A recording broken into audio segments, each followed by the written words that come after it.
예, 시청자 여러분, 손석희입니다. 스튜디오를 옮겨서 이제 또 바로 이렇게 인사를 드리게 됐습니다. 말씀드린 대로 뉴스룸이 마련한 신년 특집 대토론. 저희가 2014년 1월 2일부터 시작해서 매년 1월 2일에 이렇게 신년 특집 대토론을 갖고 있습니다. 제목은 늘 같습니다. 2019년 한국 어디로 가나. 근데 다만 이번에는 주제가 좀 평상시와는 좀 바뀌었습니다. 작년까지 저희가 주로 정치 이슈를 위주로 해서 여러분들께 신년 특집 대토론을 진행을 해드렸는데 오늘 신년 토론의 주제는 바로 경제 문제가 됐습니다.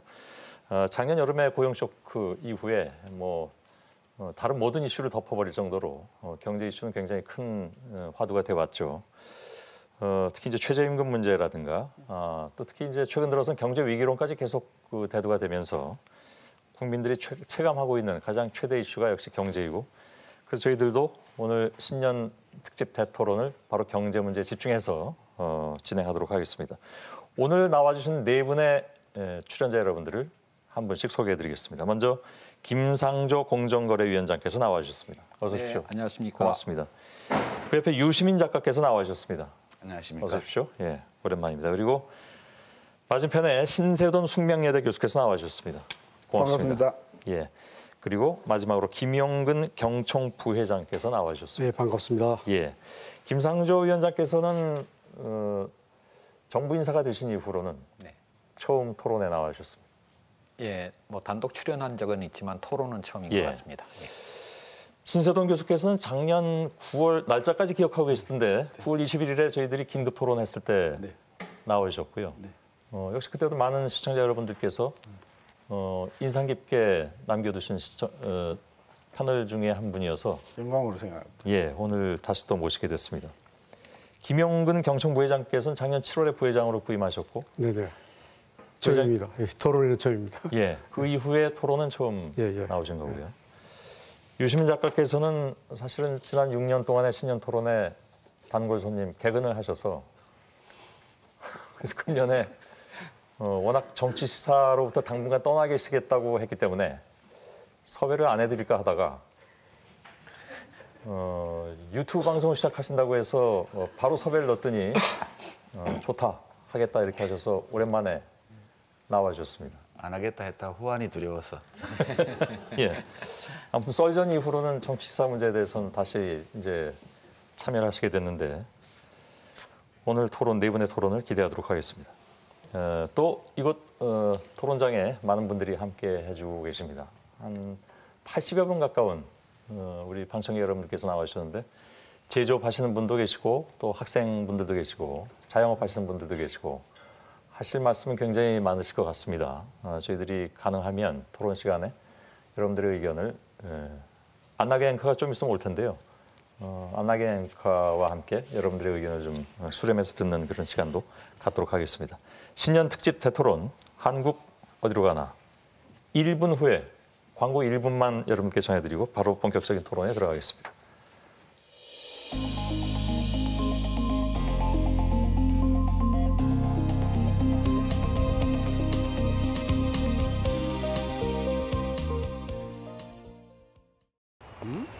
우와, 여행 좀 한다는 사람들 다 여기 있었군.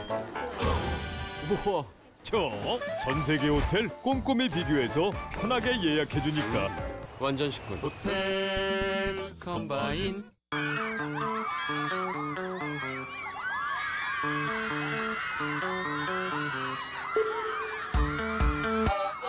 U+ 5G가 바꿉니다. 일상을 바꿉니다. U+ 5G. 조선이라는 나라가 사라진 지가 언젠데? 한 사람의 10발자국보다 14놈의 한 발자국이 더 낫지 않겠어? 우리는 반드시 우리말 사전을 완성할 것입니다.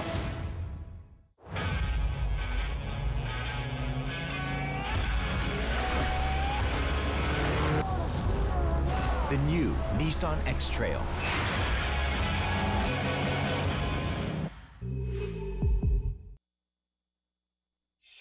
본격적인 토론으로 들어가도록 하겠습니다. 2019년 한국 어디로 가나? 주제는 역시 경제, 그중에서도 첫 번째 여러분들께 함께 나누고자 드리는 문제는 경제 위기론입니다.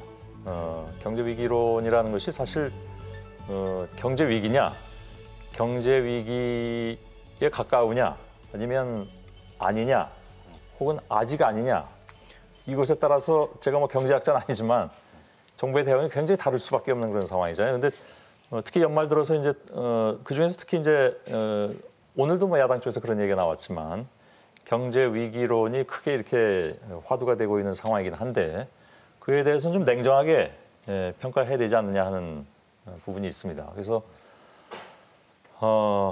대개 이제 그 정부에서 나오신 분께 먼저 마이크를 드리는데 오늘은 그렇게 하지 않고 감사합니다. 예, 신세동 교수께 먼저 드리겠습니다. 경제 위기론이라는 것에 대해서 일단 동의를 하십니까? 아니면 또 다른 의견을 가지고 계십니까? 그 MIT 교수 돌아가셨지만 킨들버거라는 교수가 계십니다. 경제 역사가인데요. 그 위기라는 게 뭐와 같으냐 하면 미녀 미남하고 매우 비슷하다. 그러니까 미녀 미남을 설명하는 건 굉장히 어렵다. 근데 딱 보면 안다라고 말을 했어요. 예. 그래서 경제 위기를 우리가 뭐 그게 금융 위기가 됐든 뭐 무슨 뭐 실물 위기가 됐든 정의하는 것은 매우 어렵지만 지금 우리 주변에 보이고 있는 현상으로 보면 이것은 위기로 충분히 정의할 수 있다. 혹시 지하철 타보셨습니까? 지하철에 광고가 굉장히 많습니다. 예. 광고 중에 지금 상당수가 자리가 비어 있습니다. 광고가 비어 있고요. 제가 숙대를 30년 다녔는데 이런 일이 없었어요. 그 1층 건물에 상가가 6개가 있었는데 3개가 공실입니다, 지금. 그리고 건너편 길에는 2층도 지금 공실입니다. 그리고 우리 숙대 구내에 지금 그 서점하고 문방구점이 있는데 폐업입니다.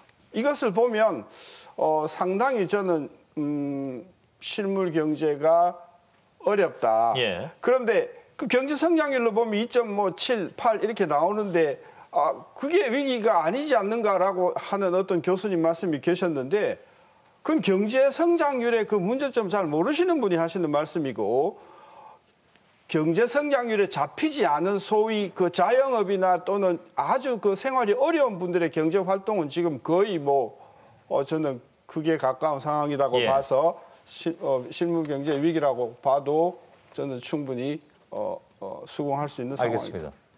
바로 첫 물꼬 터주셨으니까 바로 자유 토론으로 들어가도록 하겠습니다. 제가 바로 지적하지 않도록 하고요. 어느 분께서 말씀하시죠. 예, 첫 발언에서 신세동 교수님께서 굉장히 강하게 좀 비관적인 말씀을 하셨는데 정부의 입장에서 현재 한국 경제의 상황에 대해서 조금 진중하고도 좀 차분하게 좀 살펴볼 필요가 있다고 생각합니다. 뭐 이와 관련해서 제가 패널을 하나 준비를 해왔는데. 예. 이 자료는 그러니까 1970년부터 통계청이 매달 발표하는 이제 종합 경기 지수 중에서 동행 지수의 순환 변동치를 이제 그린 것입니다.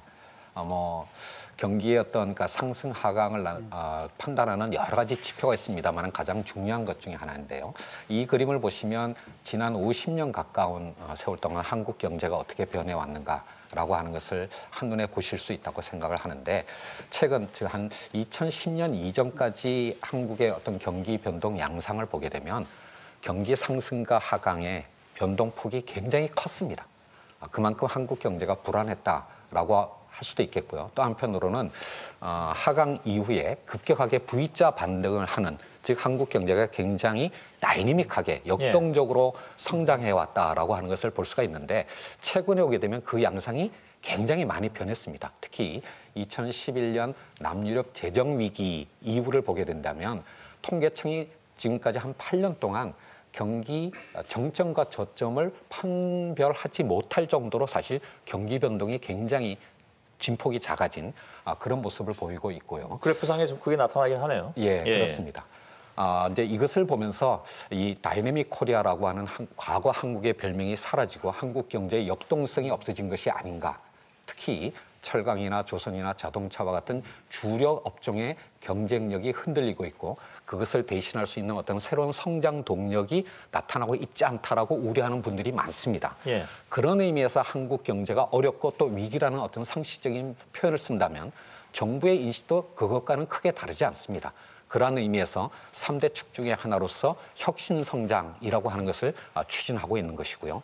또 하나 주목해서 보실 부분은 뭐냐면 최근에 나타나는 양상인데 작년 한 4월 이후부터 지금까지 8개월 연속 이 동행지수 순환 변동치가 계속 하락하고 있습니다. 아직 통계청이 공식적으로 판단을 하지는 않았습니다만은 경기가 침체 국면으로 들어간 것이 아닌가라고 하는 우려들을 많이 하고 있고요. 특히 이제 이런 부분이 자영업자나 어르신과 같은 우리 사회의 어떤 취약 계층에 특히 어려움을 가중시키는 상황이 되었다라는 의미에서 분명히 어렵고 이 부분에 관해서 정부는 매우 엄정하게 생각하고 있습니다.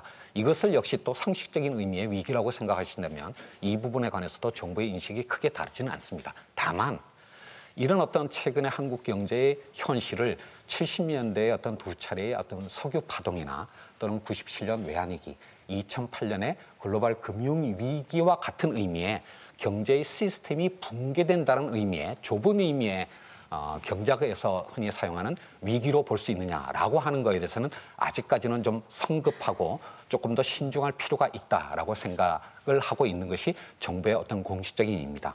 물론 정부가 이런 어떤 경제 현실의 어려움에 대해서 굉장히 엄중하게 생각하고 있는 것은 사실이고요. 특히 2019년 경제정책의 방향은 바로 이런 어려움을 덜기 위해서 경제 활력을 제고하는 데 방점을 두고 있는 것은 사실이지만 이 경제 위기라고 하는 것이 너무나 과장되고 왜곡되면서 더 나아가서 경제정책의 기조를 과거로 되돌리고자 하는 그런 의도라면 이 부분은 매우 주의 깊게 봐야 된다라고 생각을 합니다. 예. 그럼 오늘 토론에서 하신 말씀을 다 하신 것 같은 느낌도. 예, 뭐 앞으로도 드릴 말씀이 많습니다. 좋습니다. 예. 사실은 김영군 부회장께서 아까 발언 신청하셨는데 말씀하신 것에 대해서 바로 반론하셨기 때문에 드리고 그다음에 김 부회장께 드려도 되겠죠. 길지 않겠습니다. 예. 아까 동행지수 순환 변동치 잘 보여주셨는데요. 혹시 연속 지금 8개월 아닙니까? 네, 그렇습니다. 아마 12월까지 하면 연속 9개월 됩니다. 아직 12일치는 안 나왔습니다. 예. 11월까지만 혹시 나왔습니다. 연속 8개월이 지난 50년 그 순환 변동치 중에 몇 번째나 긴 건지는 혹시 알고 계십니까? 아마 유례가 없을 거라고 생각을 합니다. 왜냐하면 제일 길었던 게 12개월입니다. 12개월 길었던 게 97년 우리 IMF 때입니다. 맞습니다. 예. 두 번째가 9개월입니다. 9개월 길었던 게 71년에 한 번 있었고 84년에 한 번 있었습니다. 이번에 지금 8개월입니다. 예. 만약에 12월 달에 한 번 더 이게 동행지수가 전월비로 떨어지면 지난 50년 동안 연속으로 9개월 연속이고 1월, 2월에도 보장이 없기 때문에 지금 현재 상황은 적어도 동행지수 순환 변동치로 보면 지난 50년 중에서 가장 긴 동행지수 순환 변동치의 하락이다. 굉장히 중요한 의미라고 생각하는 거죠. 예, 그렇습니다. 자, 잠깐만요. 네. 조금 답변 준비해 주시고요. 네. 김 부회장님께 아까 하신 말씀 있다고 해서. 네, 제가 현실적인 그런 부연 설명을 드리면 경제 성장률이 2.7%, 지금 세 경제 전체가 다 이게 좀 이렇게 낮아지고 있기 때문에 그 자체로는 아주 나쁜 수치는 아니라고 봅니다. 그러니까 경제 위기라고 할 수 있는가는 좀 의문이 되고요. 다만 우리 신 교수님 말씀대로 실물 경제로 보면 도소매 음식점 소비가 좀 줄고 있고 또 건설 투자도 줄고 있고 주는 정도 아니라 마이너스로 돌아섰습니다. 그다음에 제조업만 보면은 뭐 생산, 투자, 고용 모든 게 다 지금 마이너스로 돌아섰고 그런 걸 보면 분명히 하락세에 있고 특히 아까 보여주신 것처럼 동행지수, 선행지수까지 다 지금 7, 8개월 동안 이게 하락세에 있기 때문에 특히 내년에는 어떠냐면 내년에 좋아질 게 없다. 좋아질 지표가 없다고 다들 전망을 하고 있고 그래서 실물 경제는 암울하다 하는 것은 또 맞는 것 같습니다. 그래서 뭔가 국면 전환, 최소한 국면 전환 이런 부분은 정부도 인식하고 계시지만 국면 전환에 필요한 어떤 위기에 준하는 어떤 의식은 필요하겠다 하는 말씀입니다. 알겠습니다. 김상조 위원장께 드리고 그다음에 유시민 작가께서 계속 손을 들고 계시니까 좀 이따가 드리도록 하겠습니다. 이어서 드리겠습니다. 두 분 말씀하신 것처럼 현실의 경제가 결코 녹록지 않다라고 하는 거에 대해서는 정부도 엄중하게 생각을 하고 있습니다. 그것을 위해서 여러 가지 대책들을 내놓고 있고요. 특히 올해 2019년 경제정책의 중점은 바로 그러한 어려움을 덜기 위해서, 특히 우리 사회의 취약계층에 계신 분들의 어려움을 덜기 위해서 여러 가지 어떤 정책적 노력을 하고 있다라고 하는 말씀을 드리겠습니다. 제가 한국 경제가 녹록지 않다라고 하는 것을 부정하고 있는 것이 아닙니다. 정부도 이거에 대해서 엄중하게 생각을 하고 있는데, 다만 이 경제 위기론이라고 하는 것이 단순히 객관적인 팩트만을 지적하는 것이 아니라 이미 나가야 할 어떤 정책 방향까지 함축하고 있다고 볼 수가 있는데, 혹시나 이것이 경제 정책의 어떤 방향을, 특히 문재인 정부가 경제 패러다임의 전환을 위해서 노력하고 있는 이 와중에 경제 정책의 기조를 전환하거나 특히 과거로 회귀하려고 하는 어떤 그런 의도의 정부 비판이 아닌가라고 하는 거에 대해서는 유의할 필요가 있다라고 하는 것을 강조해서 말씀드리는 것입니다. 유 작가께 드리겠습니다. 예, 지금 말씀 오가는 걸 듣다 보니까 김상조 위원장께서는 학자시고 시민단체 활동 오래 하셨는데 한 1년 반 사이에 노련한 책임성 있는 관료가 된 것 같은 그런 느낌이 좀 들어요. 예전에는 말이 안 저랬는데, 그래서 예전 김상조 위원장이 시민운동 하던 학자 시절에 말한 그 분위기로 제가 한번 얘기를 해볼게요. 지금 이제 경제위기론, 그건 뭐 지표상 나타나는 걸로 보면 경제가 어렵죠. 그건 뭐 누구도 부정하지 않는 일이라고 보고요. 다만 지금 보수 정당, 보수 언론, 그리고 대기업이 주도하는 경제신문, 대기업을 광고주로 하고 있는 언론의 경제면 기사, 여기서 퍼뜨리고 있는 경제위기론은 사실에 의거해서 이론적으로 뭘 규명하고 있다기보다는 기존의 기득권층의 이익을 해치거나 또는 해치고 있지 않지만 혹시 해칠지도 모른다는 가능성이 있는 정책에 대해서 그걸 이제 막아버리려는 시도라고 저는 봐요. 그러니까 좀 심하게 표현하면 우리나라 보수 기득권층의 이념 동맹 또는 이해 동맹, 이익 동맹, 이것이 지금 문재인 정부의 경제 정책을 이명박 정부, 박근혜 정부 시절과 똑같은 것으로 돌려놓기 위해서 하는 작업이라고 저는 봐요. 저는 이제 왜 이렇게 판단하는지는 토론하다 보면 좀 나타날 텐데요. 그래서 저는 국가 정책의 방향을 바꾼다는 것은 어떤 분야든 언제든 어려운 일이긴 한데 특히 경제 정책의 방향을 바꾸는 건 굉장히 힘듭니다. 그래서 저는 굉장히 안타까운 마음으로 이걸 보고 있고요. 그 문재인 정부의 경제 정책 기조 변화에서 혜택을 보거나 또는 이익을 얻을 수 있는 정당한 이익을 누릴 수 있는 분들조차 이런 경제위기 담론에 휘말려서 공포감을 가진 나머지 정부로 하여금 옛날로 경제정책을 돌리게 하려고 가는 압력, 여기에 편을 들어주는, 힘을 실어주는 이런 여론이 일부 형성되고 있는 것은 너무너무 안타까운 일이다. 저는 그렇게 생각해요. 바로 반론 신청하셨습니다. 과거 회기를 이야기한 적도 없고, 그 다음에 저는 보수 대기업이 좀 뭔지도 모르는 사람이고, 기득권 방어라는 말은 저 더 모르는 사람인데, 그것은 35년 학자에 대한 저는 굉장한 인권 모욕이라고 생각합니다. 제가 이야기하는 것은 한국 경제를 걱정하는 사람으로서 제가 한 10년 전에 어떤 계기가 있어서 이명박 대통령이 박근혜하고 만나고 나오면서 민생을 이야기를 하더라고요. 그래서 정치인들이 민생을 이야기하는데 그 민생이 도대체 뭐냐? 손에 잡히질 않는다고 판단을 하고 제가 민생지수를 국가미래연구원하고 개발을 했습니다. 그래서 민생지수라는 것을 지금 내고 있습니다.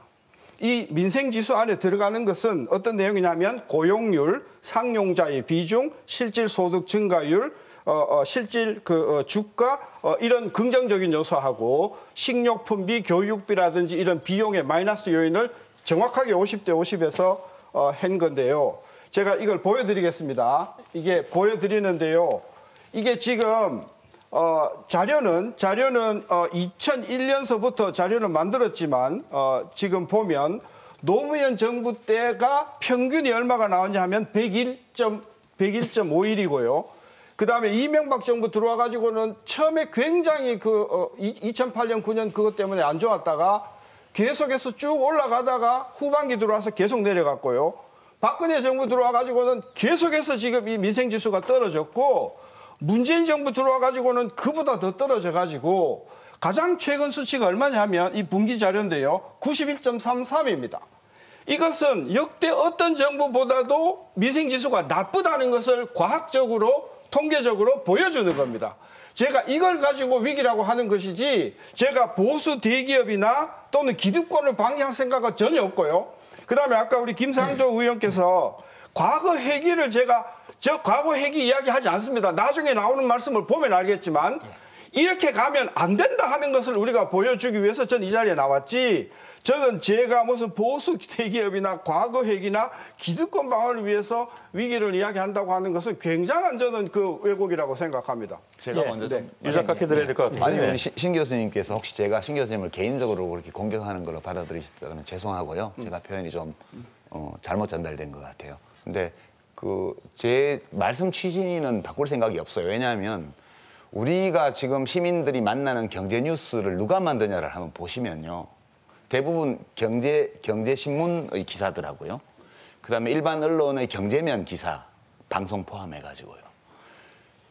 근데 이 경제담론을 주도하는 그 분들이 다 그것이 이게 옳지 않지만 내 이익 때문에 이렇게 거짓말을 하는데 이렇게 생각지 않아요. 그분들이 만나는 사람, 그분들의 삶의 터전, 그분들이 공부한 거, 평소에 주고받는 정보 이런 것들이 편향되어 있기 때문에 이것이 사실이라고 믿고 얘기를 하는 거예요. 저는 이제 그렇게 우선 일단 말씀을 드리고요. 그다음에 이렇게 민생지수 말씀을 하셨는데 지금 돌이켜 보면 이 경제위기론이 굉장히 심했던 때가 사실은 노무현 정부 때예요. 노무현 정부 때. 몇 년이죠? 그 2004년도부터 시작해서 2007년까지 엄청나게 심했죠. 심지어 경포대라고 그랬습니다. 대통령을 경제 포기한 대통령이라고. 예. 이제 그러고 정권이 넘어갔어요. 그러니까 저는 지금 이제 이따 우리가 하나씩 데이터를 보면서 저는 논증할 건데요. 실제로 지금 우리 시민들이 만나시는 거의 모든 경제 뉴스들이 중립적이거나 또는 객관적인 것이 아니고 심각하게 이해관계가 오염되어 있는 경제 뉴스라고 저는 봐요. 그리고 이런 보도 때문에 만약 이 정부의 정책이 소득주도 성장이나 혁신 성장이나 또 가미해서 이 중위소득 이하의 소득계층에 속하는 시민들의 삶을 개선하려고 하는 이 모든 시도들이 최저임금 포함했어요. 다 좌절된다면 그러면 지난번 정권 교체에는 적어도 경제정책 면에서는 의미가 없게 될 것이다. 저는 그렇게 되게 하여튼 불안한 마음으로 보고 있어요. 예. 잠깐만 제가 질문 하나만 좀 하면서 이어갔으면 좋겠습니다. 이 상황이 오염됐다거나 아니면 왜곡됐다거나 아니면 위기론이 좀 과장돼 있다거나 한다면 어느 지점에서 그러니까 어느 부분에서 그런 것을 느끼셨습니까? 왜냐하면 양쪽에서 이렇게 말씀을 하고 계신데 유 작가께서 그 부분을 계속 지적을 하고 계시기 때문에 그거에 대한 말씀을 듣고 넘어가는 것이 우선 오늘 대통령의 긴급 재정명령권을 발동해라 이런 요구요. 그 전형적이고요. 그거는 이제 시민들의 마음속에 불안감을 증폭시키려고 하는 정치 공세거든요. 예. 그다음에 이렇게 최저임금이 특히 최저임금 인상이라든가 이 비정규직에 대한 규제를 강화하는 문제 이런 걸 둘러싸고 기업이 다 망한다. 그다음에 이제 자영업 데이터 같은 거요. 80%가 망했다. 이게 사실 지난 15년, 20년 통계를 보면 창업 대비 폐업의 비율이 늘 80% 내외예요. 이런 식으로 데이터들을 임의적으로 해석해가지고 지금 현재 정부 이 모든 지표상의 여러 가지 어려움이 잘못된 정부의 정책이 원인인 것처럼 지금 사실 우리 뭐가 원인인지 잘 몰라요. 솔직히. 이 경제학자들이 아는 것이 많지만 모르는 것도 무지하게 많습니다. 그래서 우리가 확실히 우리가 알고 있는 것과 우리가 확실히 알지 못하는 것을 구분해가면서 얘기를 해야 되는데 일반 언론에서 전해지는 경제 뉴스는 경제 전문가들이나 경제학자들이 얘기하는 것과 많이 다릅니다. 그래서 저는 시민들이 우선 이런 식의 제가 그래서 이걸 오염된 보도라고 그러는데요. 예. 이런 데 현혹되지 마시고 어떤 데이터가 나쁜 게 있으면 이렇게 나쁜 데이터가 나오게 된 경제 불황의 원인이 어디에 있는지에 대한 논의를 좀 더 차분하게 해볼 필요가 있다. 오늘 그런 논의가 이어질 예. 수도 있겠죠. 김영훈 부회장께서 말씀해 주시죠. 예, 그 유시민 이사장께서 말씀하신 부분에 대해서 저희들은 물론 기업의 입장에서 얘기를 합니다. 기업의 입장이 마치 기업만의 어떤 이득권이나 기존의 논리를 하기 위해서 하는 건 아니라는 거죠. 우리 경제 현상을 놓고 분명히 기업이 하나의 경제 주체로서 대한민국 발전을 위해서 기여하고 노력하는 부분도 있기 때문에 그 부분에서 어떤 어려움이 있고 부담이 가중되고 국제 경쟁력에서 다른 나라에 비해서 우리가 어려워짐을 느끼고 있기 때문에 그런 부분에 대한 애로를 해소하는 거고 또 정책에 대해서 좀 더 국제 경쟁에서 이왕이면 우리 기업들이 미국 기업을 이겨야 되고 일본 기업을 이겨야 되니까 그런 부분에 대해서 제가 얘기를 하는 거지 이념적이고 이런 건 아니라고 봅니다. 그래서 너무 모든 문제 제기를 한쪽으로 그렇게 하면 좀 토론이 어려워져서 예. 일단 그 자체를 경제 주체로서 당연히 관심을 가지고 잘해보자는 의미에서 제기하는 거라고 이해해 주시면 좋겠습니다. 예, 알겠습니다. 김상조 위원장께 드릴게요. 예, 제가 어쩌다 공무원 502 된 지가 한 1년 반 정도 됐습니다. 제 임기의 한 절반 정도가 지났는데요. 그 전까지 뭐 신세돈 교수님도 참여를 하셨지만 김강두 부의장과 제가 이른바 개혁적 보수와 합리적 진보의 토론이라는 프로를 한 2년 가까이 운영한 적이 있었습니다. 그 과정에서 신세돈 교수님께서 제기하시는 문제에 대해서 한 번도 기득권의 수호 논리다라고 생각은 한 적은 없습니다. 다만 이런 전문가들의 어떤 논리를 그것이 언론을 통해서 또는 여러 가지 더구나 요즘은 이제 유튜브와 같은 그런 연결망을 통해서 이렇게 전달이 될 때 해석되고 왜곡되는 부분에 대해서 상당히 우려를 제기를 하셨다고 저는 생각을 하고요. 그건 개인에 대한 문제 제기는 아니라고 저는 생각을 합니다. 그 부분은 뭐 푸시지 않았나요? 예. 다만 제가 이제 아직 안 푸신 거예요. 제가 그 교수 시절에 좀 자유롭게 표현을 할 때 이런 표현을 쓴 적이 있습니다. 모든 경제 위기로는 이데올로기다.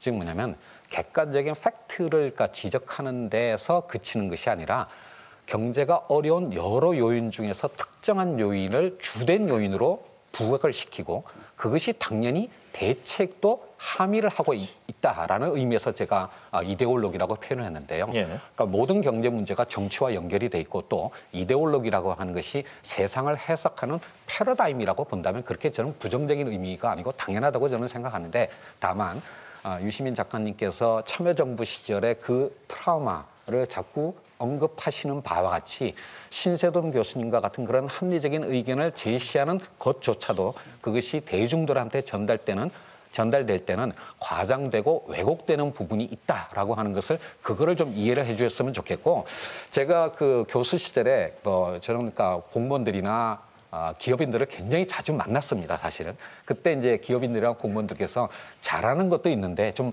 칭찬을 해달라. 이렇게 저한테 말을 할 때 제가 이렇게 답을 했습니다.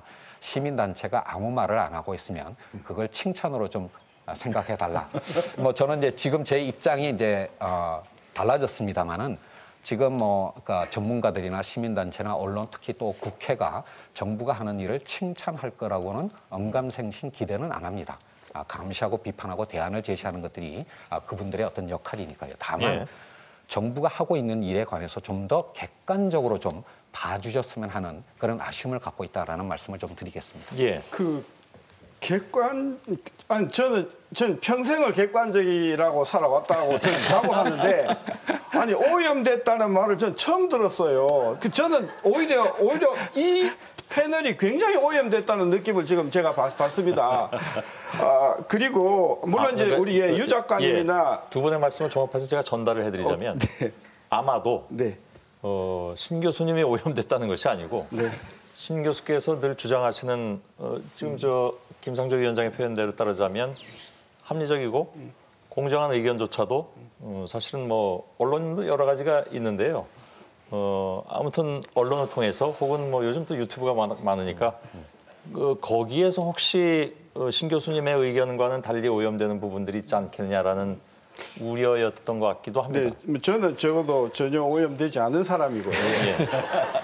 정말 저는 사실만 오늘 제가 제시를 할 거고요. 그래서 우리 유 작가님이나 우리 김 위원장께서 저 신 교수는 또 보수 쪽이니까 다 꼴통이고 다 대기업을 저는 이런 그 선입견은 뭐 안 하시리라고 보고요. 제가 오늘 제시하고 싶은 조금 이따 계속 자료가 나오겠지만 지금 현재 상황은 앞으로 6개월, 1년을 두고 보면 수출 부진, 그다음에 가동률 하락, 그리고 제가 조금 이따 아주 결정적인 자료를 제공하겠습니다만은 소득 주도 성장이라고 했는데 실제로 소득이 증가하는 줄 알았더니 전 계층에서 소득이 증가하지 않더라라고 하는, 제가 아예 보여드릴까요? 예, 그러세요. 예. 그러겠습니다. 전부 이따가 보여주시겠다고 하는데 제가 이거를 말씀해 주세요. 1분이, 2분이, 3분이, 4분이, 5분으로 다 나누어서 제가 자료를 만들었지만 하나만 보여드릴게요. 지금 파란 선이 뭐냐 하면 문재인 정부가 들어오고 나서의 실질 가계소득의 증가율입니다. 저게 지금 제일 높은 수준이 얼마냐 하면 2.7점 됩니다. 그러니까 우리나라 경제 성장률하고 비슷한 수준으로 가계소득이 문재인 정부 들어와서 많이 올라왔습니다. 근데 밑에 빨간 선을 보시면 빨간 선이 뭐냐 하면 실질 가계의 가처분 소득 증가입니다. 그러니까 가계가 실질적으로 처분할 수 있는 소득은 지난 문재인 정부 들어와서 한 번도 증가한 적이 없습니다. 결론은 소득이 실질적으로 2.7% 증가한 것은 사실이나 가계의 어떤 우리가 비소비 지출이라고 해요. 비소비 보험료라든지 이자 비용이라든지 이런 것들 때문에 지난 6분기, 7분기 동안 문재인 정부 들어와서 우리 가계들의 실질 가처분 소득은 전혀 증가하지 않았다. 그래서 지금까지의 문재인 정부의 소득주도 성장이 우리 가계에 분위를 불문하고 가처분 소득의 증가를 가져오지 못했다. 제가 그걸 지적하고 싶은 거죠. 그래서 신 교수님 그 그래프에 대해서 제가 간단한 질문인데요. 이제 가처분 소득이 이제 물론 그 데이터는 약간 다시 좀 들어주시겠습니까? 약간은 뭐 이제 세부적으로 따져봐야 되는데요. 실질 가처분 소득이 현상 유지밖에 안 됐다는 거 아니에요? 그 실질 가계 소득은 올라갔지만 가처분 소득은 현상 유지밖에 안 됐다는 건데 저렇게 가처분 소득이 실질적으로는 현상 유지밖에 안 된 것이 이 정부의 정책 때문에 더 올라갈 수 있는 게 못 올라간 것인지 아니면 그냥 내버려뒀으면 더 내려갔을 것이 덜 내려가고 현상 유지라도 하는 것인지에 대한 판단까지 포함하신 겁니까? 자, 보십시오. 지금 문재인 정부가 2017년 2분기 이후에 들어왔는데요. 지금 그래프의 이쪽이요, 이쪽. 이게 2013년, 14년, 15년, 16년입니다. 2013년, 14년, 15년, 16년을 보면 빨간 선하고 파란 선이 같습니다. 실질 소득 증가하는 거하고 실질 가처분 소득 증가하는 게 같습니다. 그런데 문재인 정부 들어오고 나서부터 실질 소득 증가하고 가처분 소득 증가에 괴리 생기는데 그 이유가 뭐냐 하면은 제가 요 그림을 이거 마지막으로 보내드리겠습니다. 요게 뭐냐 하면은요. 2014년, 15년, 16년 그리고 문재인 정부 들어와서 우리 가계가 비소비 지출을 얼마나 증가하는가 하는 그 증가율을 보여주는데 문재인 정부 들어오고 나서 비소비 지출이 굉장히 빠른 속도로 증가해서 실질 소득이 증가한 것을 그 비소비 지출에서 다 갉아먹기 때문에 우리 국민들의 소득은 가처분 소득 차원에서 전혀 증가하지 못하고 있다. 제가 그걸 지적하는 거죠. 이건 내가 좀 보충해야 될 것 같아요. 제가 보충입니다. 왜 그런지를 제가 저 나름대로 설명을 드릴게요. 그게 이제 이른바 거시 데이터입니다. 평균을 보신 거예요. 그러면 국민들 모든 민간 가계의 실질 가처분 소득이 똑같이 그 비율로 그러지는 않겠죠. 그렇죠. 이제 이게 이제 핵심적인 내용인데요. 제가 이 표를 보여드리겠습니다. 이게 작년도 2017년도에 우리 모두 한 1,500만 명이 좀 넘는 상용 근로자, 비정규직 근로자 포함해가지고요. 이분들의 월급 통계예요. 이게 고용노동부에서 이제 근로실태조사에서 나온 건데요. 이 세로축은 숫자고요. 이 가로축은 월급 액수입니다. 월급 액수예요. 연봉이 아니고. 보시면 제일 많은 게요. 150만 원에서 250만 원 사이예요. 예. 여기 그 절반 가까이가 몰려 있습니다. 그 여기 높은 거는 월급 1,000만 원 이상은 뭐 1억이든 10억이든 다 여기 한꺼번에 표시를 했습니다. 이걸 그냥 하면은 이거보다 한 20배쯤 길어져요. 그러겠죠. 예. 이게 무슨 소리냐 하면 지금 문재인 정부의 소득주도 정책이 왜 나왔냐를 보면 신 교수님 잘 아시겠지만 우리 국민 경제의 총수요 중에서요. 그 소비, 민간 소비, 정부 지출, 그리고 기업 투자, 그리고 해외 부문 이렇게 있는데 수출은 지난 10년 동안 계속 흑자예요. 그렇죠? 수출은 지난 10년간 계속 흑자입니다. 무역은. 15년, 16년은 적자입니다. 잠깐 그래요. 지난 10년 동안 대체로 2년 적자했었어요. 대체로 다 흑자고요. 금년에도 큰 폭의 흑자를 기록하고 있습니다. 해외 부문은 지난 10년간 계속 플러스 요인으로 작용을 했어요. 그다음에 정부 지출은 계속 조금씩 증가해 왔습니다. 기업 투자는요. 사실 우리나라 기업의 저축과 투자 비율이 GDP 대비 30%나 됩니다. 그 OECD 평균보다 10% 이상 높아요. 우리가 투자를 안 하는 나라가 아닙니다. 기업 투자의 내용은 나중에 봐야 되겠지만 기업 투자의 양 자체는 GDP 대비 30%를 넘는 수준이에요, 지금. 근데 문제는 어디냐 하면 소비가 GDP 창출에서 기여하는 것이 70%가 안 되잖아요. 그렇죠. 68% 되나요? 그 정도 될 겁니다. 이게 일반적으로 OECD 평균보다 10% 이상 낮아요. 예. 이유가 뭐냐? 그러니까 우리의 이 만성적인 불황의 주요한 원인 중에 하나가 아니면 제일 큰 원인이 내수 부진이고 이게 민간 가계의 소비라는 것은 기본적으로 소득의 함수 아니에요. 그렇죠. 소득이 증가하면 소비 증가합니다. 근데 소비 여력이 없는 거예요. 없는 이유가 이 근로자들을 보면 근로소득이 이렇게 150만 원에서 250만 원 사이에 반 가까이가 몰려 있고요. 그리고 격차가 쫙 벌어져 있습니다. 중산층이 여기인데 여기가 빈약해요. 그러니까 소비 여력이 없는 거예요. 예. 그래서 이분들을 이 그래프를 오른쪽으로 좀 이동시키는 거. 이동시키면 지금 여러 데이터 아시겠지만 고소득층과 중위소득층과 저소득층은 100만 원의 추가 소득이 발생했을 때 그걸 소비에 지출하는 비중이 큰 차이가 있습니다. 그러니까 저소득층은 거의 80% 한계 소비 성향이 나오고요. 위로 올라갈수록 줄어들어서 고소득층은 새로 발생한 소득의 30% 미만밖에 소비하지 않습니다. 그래서 이 만성적 불황에서 탈출하기 위해서는 민간 가계의 소비 능력을 키워줘야 되고 소비 능력을 키우려면 가처분 소득을 증가시켜야 되는데 시장 소득 분배가 이렇게 이게요 그냥 정액급여가 아니고요 기본급여가 잔업 그러니까 연장근로 그다음에 보너스 상여금 그다음에 복리후생비 다 포함한 총급여예요. 그러니까 이것을 조금이라도 오른쪽으로 이동시켜줘야만 이 가계의 소비 능력이 커진다. 이게 첫 번째고요. 두 번째는 이건 근로소득인데요. 이제 종합소득세 신고자들을 보면 그래프가 거의 비슷합니다. 절반 가까이가 면세점 이하예요. 예. 이 그래프하고 거의 일치하고요. 그다음에 자산소득하고 이자소득을 보면요. 최상위 10%가요. 90% 이상을 다 가져가요. 근데 실효세율은 15%가 안 돼요, 지금. 지금 우리 사회가 민간 가계의 소비 능력이 너무 없기 때문에 수출을 아무리 많이 하고 무역 흑자를 아무리 내고 정부 지출을 조금씩 노력해서 증가시키고 기업 투자가 30% 수준이 넘기 때문에 더 이상 늘어날 수가 없어요. 그래서 이 만성적 불황에서 벗어나기 위해서는 민간 가계의 소비 능력을 진작함으로써 내수를 키우겠다는 구상이에요. 성장 전략으로 보면. 근데 지금 이것을 이렇게 옮기기 위해서 하려는 모든 정책, 비정규직의 정규직화, 부당한 차별의 철폐, 노동시간의 단축, 그다음에 최저임금 인상, 그다음에 노조의 교섭력 강화 등등을 포함해서 이 시장소득의 불균형을 바로잡음으로써 국민경제의 건강성을 회복하려는 이 시도를 전부 지금 좌파 정책으로 몰고 현재의 나쁜 지표들이 전부 이 정책에 의해서 야기된 것처럼 이렇게 신 교수님은 그렇게 생각 안 하시겠지만 언론의 보도는 99% 다 그거예요, 지금. 그래서 저는 제가 좀 과하게 말씀드렸습니다. 이것 때문에 이 세부 데이터를 보시면 소득 층위별로 그 가처분 소득, 실질 가처분 소득과 실질 소득 사이의 격차가 다 달라요. 제가 한 가지만 제가 한 점 물어볼게요. 작년, 금년에 문재인 정부가 소위 복지나 이쪽으로 투입하는 재원이 170조 이상 넘죠.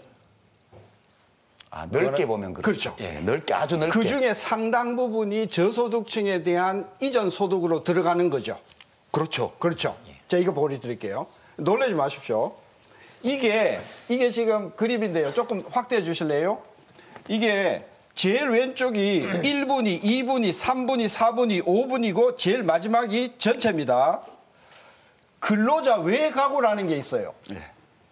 전체 가계의 한 40% 조금 넘어요. 이분들은 사업소득이 근로소득보다 훨씬 많은 분들입니다. 보세요. 그럼 잃어버리시고요. 근로자 외가구가 전체 가계의 41%인데 정부가 작년서부터 어마어마한 그 이전 소득을 줬지 않습니까? 여러 형태로. 제가 보여드릴게요. 1분위에 그 이전 소득 증가율이 5%입니다. 2분위가 16%입니다. 3분위가 23%입니다. 4분위가 22%고요. 5분위가 45.5%예요. 무슨 이야기냐? 문재인 정부가 어마어마한 돈을 이전 소득으로 부었는데 그게 1분위, 2분위 저소득층으로 가는 게 아니라 3분위, 4분위, 5분위 쪽으로 증가가 어마어마하게 크다는 거예요. 이 원인은 어떻게 분석하고 계십니까? 그러니까 정부가 지금 추진하고 있는 이러한 이전 소득이 오히려 가난한 사람들보다도 어느 정도 형편이 되는 사람 쪽으로 가고 있다는 것을 통계청의 가계소득 통계에서 여실히 보여주고 있는 것이다. 예, 그러니까 제가 드린 질문은 그 원인을 어떻게 보시냐는 거죠. 왜 그런 현상이 나타나느냐는 것이죠. 어떤 메커니즘으로 그게 그렇게 간다는 말씀이세요? 저는 그 데이터는 못 믿겠는데요, 기본적으로. 제가 말씀을 좀 드릴게요. 예. 저 신세돈 교수님께서 지금 말씀하신 그 데이터는 통계청이 만드는 가계동향조사 소득 부문 데이터입니다. 작년 소득 부문 맞습니다. 신분류입니다. 2018년 이제 1분기 때 그 데이터가 작년 한 4월, 5월쯤에 나왔을 때 이거는 3분기 겁니다. 이건 3분기 겁니다. 1분기가 아니고. 전부 전체가 사실은 충격에 빠졌습니다. 지금 말씀하신 것처럼 소득주도 성장을 통해 가지고 특히 우리 사회의 어려운 1분위에 계신 분들한테 도움을 드리려고 그렇게 정책을 폈는데 결과적으로 보게 되면 1분위에 소득이 오히려 큰 폭으로 하락하는 어떤 결과가 나왔기 때문입니다. 근데 그 이후에 많은 어떤 팩트 체크가 이루어졌지만 그 통계청의 가계동향조사 소득 부문의 통계가 여러 가지 어떤 시결상의 어떤 문제점을 갖고 있다라고 하는 사실도 드러났습니다. 즉 2010년 기준 인구 센서스가 2015년 기준으로 바뀌면서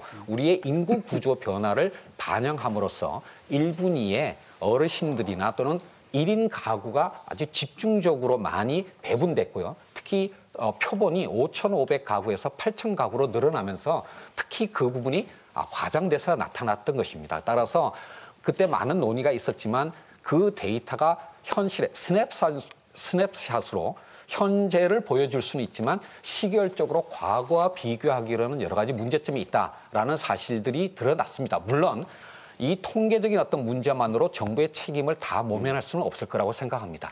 그 이후에 정부가 많은 부분에 대해서 반성도 하고요. 특히 1분위에 계신 우리 사회의 취약계층에게 도움을 드리기 위해서 여러 가지 어떤 보완 대책들도 마련하고 있습니다.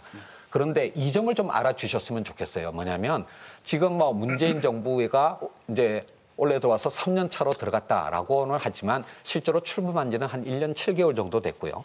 예산 편성 같으면 사실은 이미 과거 정부에서 편성했던 예산이 시행된 것입니다. 사실은 문재인 정부가 그 경제정책 기조를 반영하는 예산은 2019년 예산이 처음이었고요. 그러니까 이번을 통해 가지고 일자리 안정자금이나 또는 근로장려금과 같은 그런 어떤 지원책뿐만 아니라 아동수당이나 기초연금과 같은 특히 이제 1분위 쪽에 도움을 드릴 수 있는 여러 가지 어떤 대책들이 사실은 2019년 예산에 본격적으로 반영됐다라는 것입니다. 제가 이 말씀을 드리는 이유는 뭐냐면 문재인 정부가 추구하는 소득주도 성장 등 사람 중심의 어떤 경제라고 하는 것이 우리가 지난 수십 년 동안 이루어왔던 그런 경제 운영 방식을 변화시키기 위한 경제 패러다임의 전환을 시도하는 것인데요.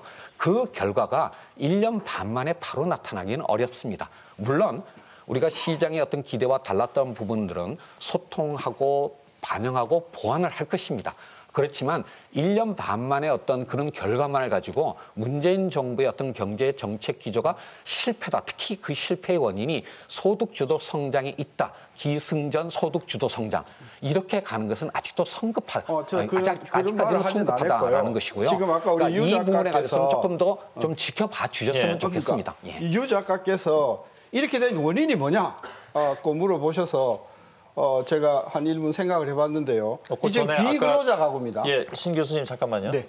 아까 김 위원장께서 제기하신 분위당 소득의 문제점에 대한 통계가 뭐 약간 문제가 있다라는 지적에는 동의를 하십니까? 샘플을 많이 바꿨고요. 예. 조금 변형을 가했어요. 그 부분에 대한 연구도 제가 했었는데 그 시간이 길기 때문에 그렇다 하더라도 작년 3분기에 비해서 금년 상분기에 근로자 외가구라는 것은 아까도 이야기했지만 근로자 외가구라는 게 뭐냐 하면 사업 소득이 전체 소득에서 절반이 넘는 사람들입니다. 근로자가 아닌 사람들이 대부분입니다. 아까 왜 이런 결과가 나왔냐? 단적으로 제가 추측하건대 정부에서 지금 지원하고 있는 여러 가지 소득 이전 정책들이 근로자 중심으로 돼 있다. 사업자 중심으로 돼 있지 않다.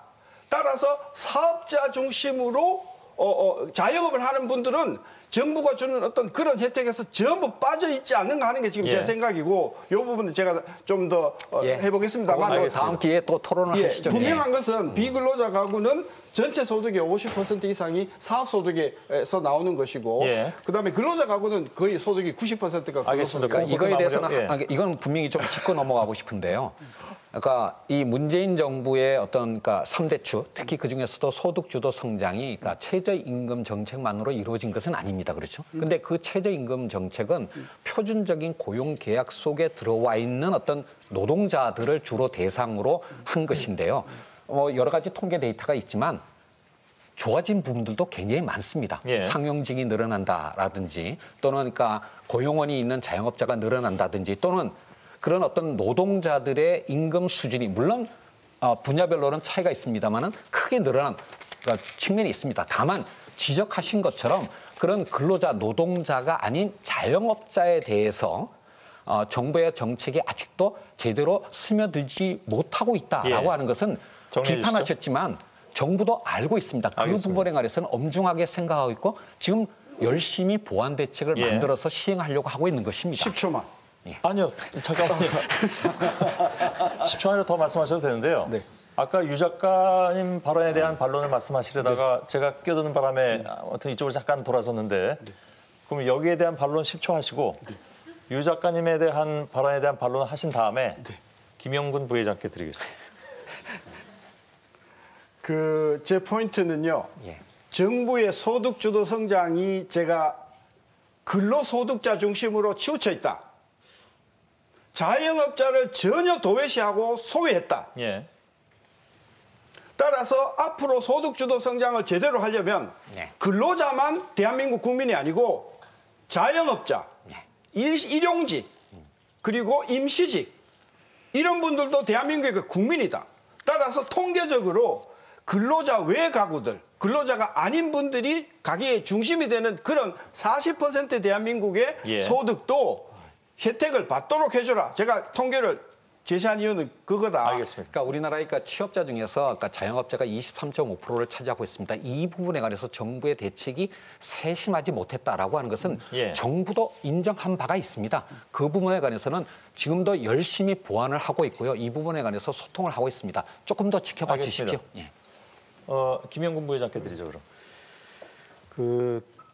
아까 말씀하신 대로 근로자 입장에서 소득을 더 줘서 소비를 늘려서 경제 성장하자는 그 이론도 분명히 한 축을 담당하고 있습니다. 그런데 다만 이게 선순환적으로 가야 되는데 근로자 입장에서는 소득이 증가일 수는 있지만 기업, 아까 자영업자 또 기업으로 보면 사업하는 사람 입장에서는 비용입니다.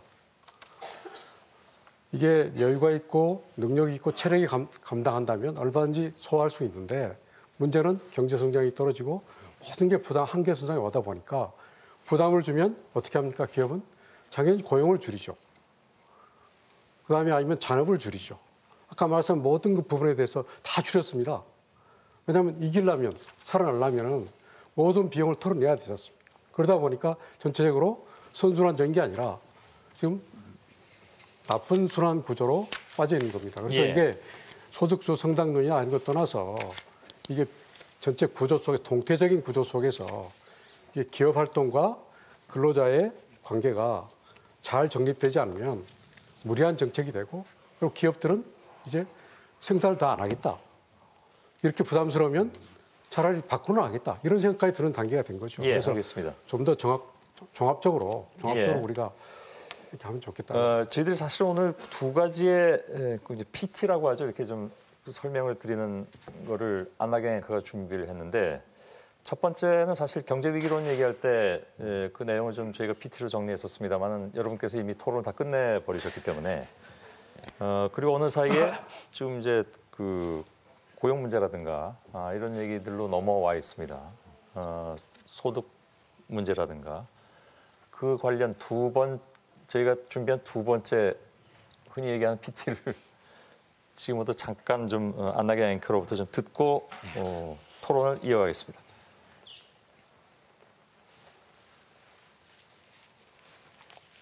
네, 지난해 가장 나빠진 경제 지표는 일자리입니다. 고용 쇼크라는 말이 나왔을 정도죠. 통계청의 집계에 따르면 지난해 7월부터 10월까지 넉 달 연속으로 이렇게 취업자 수 증가폭이 10만 명대를 넘지 못했습니다. 다만 11월에는 10만 명대를 다시 회복을 했지만 이게 본격적인 회복세인지 아니면 반짝 증가인지는 좀 더 지켜봐야 할 것 같습니다. 보건, 복지, 행정 같은 서비스업 일자리는 늘고 있지만 제조업뿐 아니라 자영업 일자리는 줄어드는 추세가 이어지고 있기 때문입니다. 이런 가운데 빈부 격차도 커졌습니다. 소득 하위 20%인 저소득층의 소득은 지난해 1분기에서 3분기까지 3분기 연속 줄었습니다. 다만 반면에 소득 상위 20%의 소득은 더 늘었는데요. 지난해 3분기를 기준으로 소득 상위 20%의 소득이 하위 20%보다 5.52배 많았습니다. 이건 3분기를 기준으로 2007년 이후 11년 만에 가장 큰 격차입니다. 이렇게 악화된 경제 지표는 대통령 지지율에도 영향을 준 걸로 보입니다. 한국갤럽의 최근 여론조사에서 처음으로 부정평가가 긍정평가를 이렇게 앞섰는데요. 부정평가 응답자의 절반 가까이가 경제 민생 문제 해결 부족을 그 이유로 꼽았습니다. 정책 방향을 놓고 가장 크게 논란이 되고 있는 양극화와 일자리, 이게 오늘 토론의 두 번째 키워드입니다. 자, 사실 이 부분에 대해서는 이미 여러분께서 토론에 들어가 계신 상황이긴 하고요. 근데 이제 조금 뭐랄까요, 좀 정리를 하면서 시작을 하자면 이른바 이제 양극화, 불평등 이것을 개선한다는 것이 주요 목표로 돼서 그 방법론으로서 소득주도 성장이었잖아요. 그 부분에 대해서는 아까 유시민 작가께서 그래프와 함께 상세하게 설명을 해주셨는데 그거를 단기간 내에 하기는 어려운 것이 아니냐. 근데 시간이 늘어질수록 피해본 사람은 늘어난다라는 것이 일반적인 생각인 것 같습니다. 그럼에도 불구하고 그 정책은 그냥 가져갈 것이냐, 아니면 속도 조절을 할 것이냐, 아니면 그 속도 조절이 사실은 궤도 수정이냐, 이거에 대한 논란도 있습니다. 궤도 수정은 아니라고 말씀하시겠죠? 물론입니다. 예. 그럼 속도 조절입니까? 보완입니다. 속도 조절과 보완은 어떤 차이가 있습니까? 이거에 대해서 올해 2019년 경제정책 방향에 대해서 조금 설명을 드리겠는데요. 이 자료는 그 대통령께서 주재하신 확대 경제관계 장관회의에서 홍남기 부총리가 프레젠테이션을 하면서 만든 공식 자료입니다. 그러니까 이 부분과 관련해서 특히 이제 많은 언론들에서 이른바 문재인 정부의 경제 정책 기조가 전환된 것이 아니냐 또는 후퇴한 것이 아니냐라는 어떤 의구심들이 많이 표출이 되었고 특히 소득주도 성장에 대해서 이제 아예 그것을 폐기한 게 아니냐라고 하는 어떤 얘기들이 많이 나오고 있는데요. 공식 자료입니다. 다시 한번 보여드리면 분명히 그러니까 소득주도 성장이라고 하는 것이 최저임금 인상 정책만으로 이루어지고 있는 것이 아니라 장하성 전 정책실장이 굉장히 강조했던 것처럼 가계나 또는 기업의 비용을 줄이는 부분도 있고 이전 지출을 통해 가지고 가처분 소득을 끌어올리는 여러 가지 정책들의 조합으로 이루어진 것이 소득주도 성장 이론입니다. 예. 자, 이거에 대해서 정부가 충실히 준비를 하려고 했습니다마는 시장의 기대와 달랐던 부분이 있고 따라서 보완이 필요한 부분이 있었습니다. 그거에 대해서 정부가 원래 공식적으로 정리한 내용입니다. 즉 워딩부터 보시게 되면 강화해야 할 부분은 더 속도 내서 보강하고 시장의 기대와 달랐던 부분은 보완한다라고 하는 것이 2019년 원래 정부의 경제정책의 기본적인 내용입니다. 여기서 보완해야 될 부분과 그다음에 강화해야 될 부분들의 내용을 한번 잘 보십시오. 예. 강화해야 될 부분이 사회안전망, 취약계층 일자리 소득, 자영업자 부담 경감으로 돼 있고요. 보완해야 될 부분이 최저임금 근로소득으로 돼 있습니다. 예. 즉 뭐냐면 2017년 출범하면서 그리고 2018년 정책을 시행하면서 이 소득주도 성장을 이루는 여러 가지 어떤 정책의 패키지들이 현실에서 의도하지 않았던 결과들을 내거나 또는 시장의 기대와 또는 수용성과 달랐던 부분에 대해서 정부도 엄중하게 생각하고 있고 통감하고 있는 부분이 있습니다. 이거에 대해서 지금 정부가 이런 강화될 요소와 보완될 알겠습니다. 어떤 요소들을 충실히 조합을 하고 있고 이런 의미에서 소득주도 성장이라고 하는 것은 폐기되었다기보다는 그 일관성을 유지하면서 현실의 적합성을 높이는 즉 지속 가능한 형태로 보완되었다라고 말씀드릴 수가 있겠습니다. 신 교수께서는 이러한 입장에 대해서 반대하십니까? 그러니까 다시 말하면 정부의 기본적인 그 정책이라고 할 수 있는 방향이라고 할 수 있는 소득주도 성장 이 부분은 궤도 수정돼야 된다고 보시는 건지요? 저는 그 경제 정책 방향을 죄송한데요. 제가 필사로 제가 손으로 다 썼어요. 예. 제가 그 첫서부터 끝장까지를 제가 내용을 다 정리해서 여기 가지고 있습니다. 예.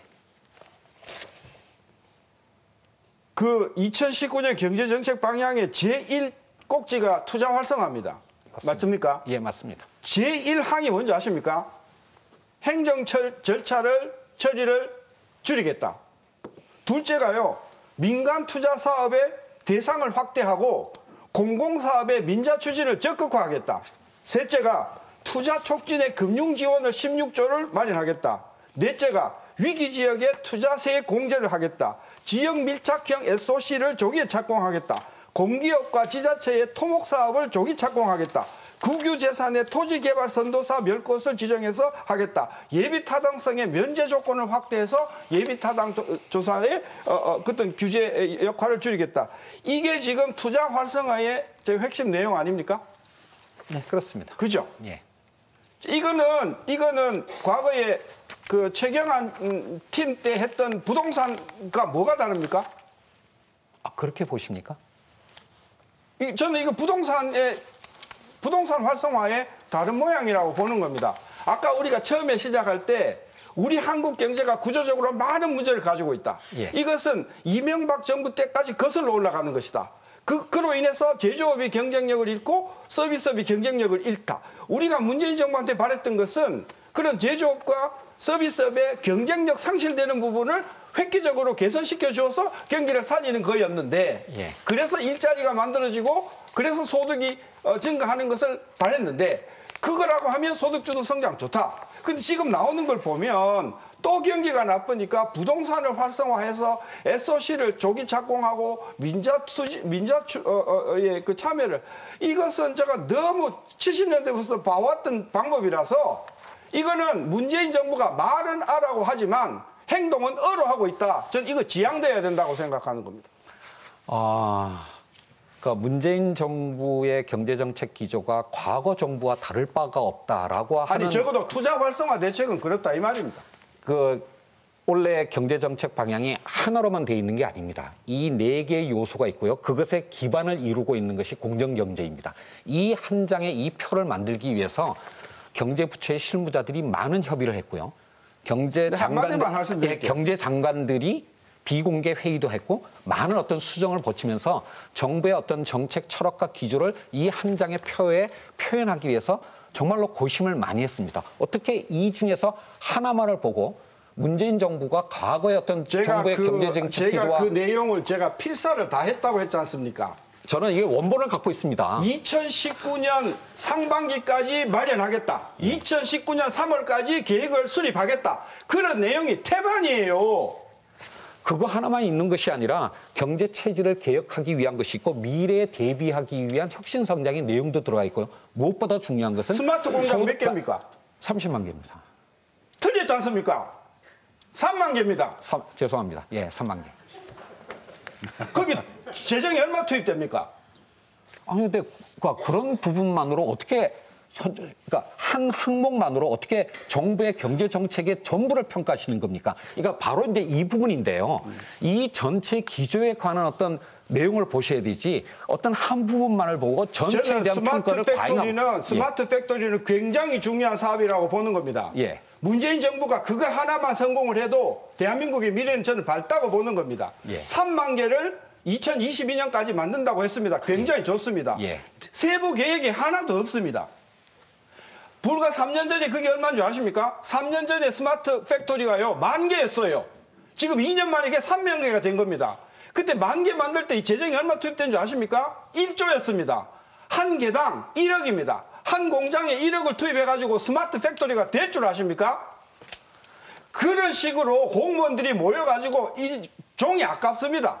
하나를 해도 똑 부러지게 하십시오. 제 말은 거기 지금 프로젝트가 몇 개쯤 들어가 있는 줄 아십니까? 400개, 500개 들어가 있습니다. 그리고요, 한 가지만 말씀드릴게요. 정부가 작년도에도 2018년 경제 운영 방안 만들었습니까? 안 만들었습니까? 매년 하는 겁니다. 그러면 거기에 들어가 있는, 거기서 약속했는 프로젝트 중에서 어느 것이 어느 정도 성취됐고, 어느 것이 어느 정도 실패했고, 그런 평가서 낸 적 있습니까? 없지 않습니까?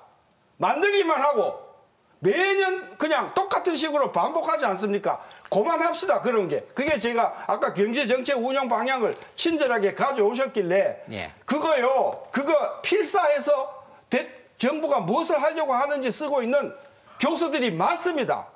한 번만 하고 안 본다고 생각하지 마십시오. 스마트 팩토리 3만 개 구체적인 플랜을 내놓으십시오. 아니, 그러니까 이 부분에 관해서는 제가 공직자로서 반론을 제기하지 않을 수가 없습니다.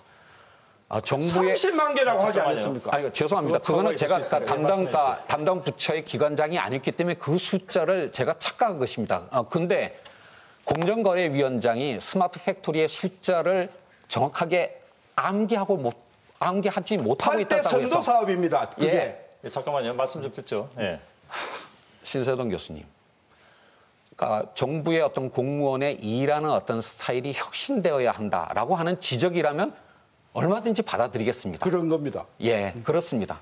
다만 정부의 어떤 혁신이 필요하다는 거에 대해서는 그러니까 이낙연 총리부터 시작을 해가지고 정부의 어떤 경제부처 공무원들이 절감하고 있습니다. 혁신하겠습니다. 그것을 위해서 매년 노력하고 있고요. 다만 그것이 잘 아직까지 드러나지 않았다는 부분에 대해서는 반성하겠습니다. 하지만 왜 이걸 필사하십니까? 이거 기재부가 홈페이지에 들어가면 다 있습니다.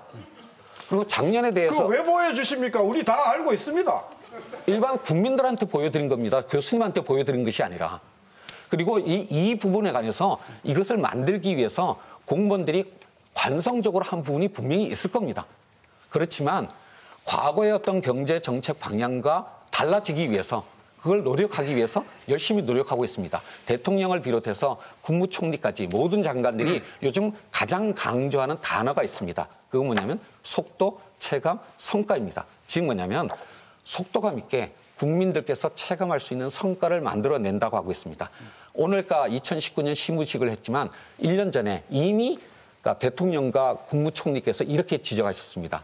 신정부의 1년 차는 과거 정부와 비교하겠지만 2년 차부터는 우리 자신과 비교해야 된다. 더 이상 과거를 탓해서는 안 된다. 이게 지금 공직에서 일하고 있는 모든 사람들의 각오입니다. 알겠습니다. 달라지기 위해서 노력하겠습니다. 다만 이 엄청난 어떤 자료 속에서 어떤 특정한 부분을 찝어내서 그것 때문에 모든 것이 잘못됐다라고 비판하신다면 그거는 좀 수용하기가 어렵습니다. 모든 것이 잘못됐다고 지적한 적이 없습니다. 아니 조금 전에 그렇게 말씀하셨지 않습니까? 제가 좀 중재해 볼까요? 예. 신세동 교수님이 이제 제일 앞부분에 그게 있다고 강조해서 지적을 하셨잖아요. 근데 이게 굉장히 시사적인 장면이라고 저는 봐. 이 장면이요. 지금 이 국무위원하고 경제학 교수님이 이 공방을 벌이는 이 장면이 현재 문재인 정부의 경제정책이 처해 있는 현주소를 잘 보여준다고 봐요. 원래 저 내용은 있긴 있었을 거예요. 예. 어디에든. 예. 왜냐하면 혁신성장, 신성장 동력 이거 역대 정부들 쭉 해왔기 때문에 틀림없이 어딘가 있을 텐데 왜 앞에 왔냐? 그게 하필이면. 그 뭐 과거 정부들도 맨날 해오던 거 내용만 좀 바뀐 건데 그게 왜 맨 앞에 왔냐? 그걸 앞에 넣을 수밖에 없는 환경이에요, 지금. 그렇게 하지 않으면 혁신은 도외시하고 오로지 분배에만 신경 쓰고 좌파 정책한다. 뭐 소득 주도 성장 틀려먹은 거 가지고 되지도 않는다. 이 얘기를 하도 들으니까 제가 볼 때는 공무원들이 저거 만들 때 맨 앞에 넣은 것 같아요. 면피해 보려고. 그렇잖아요. 깝깝한 상황이에요, 지금 솔직히.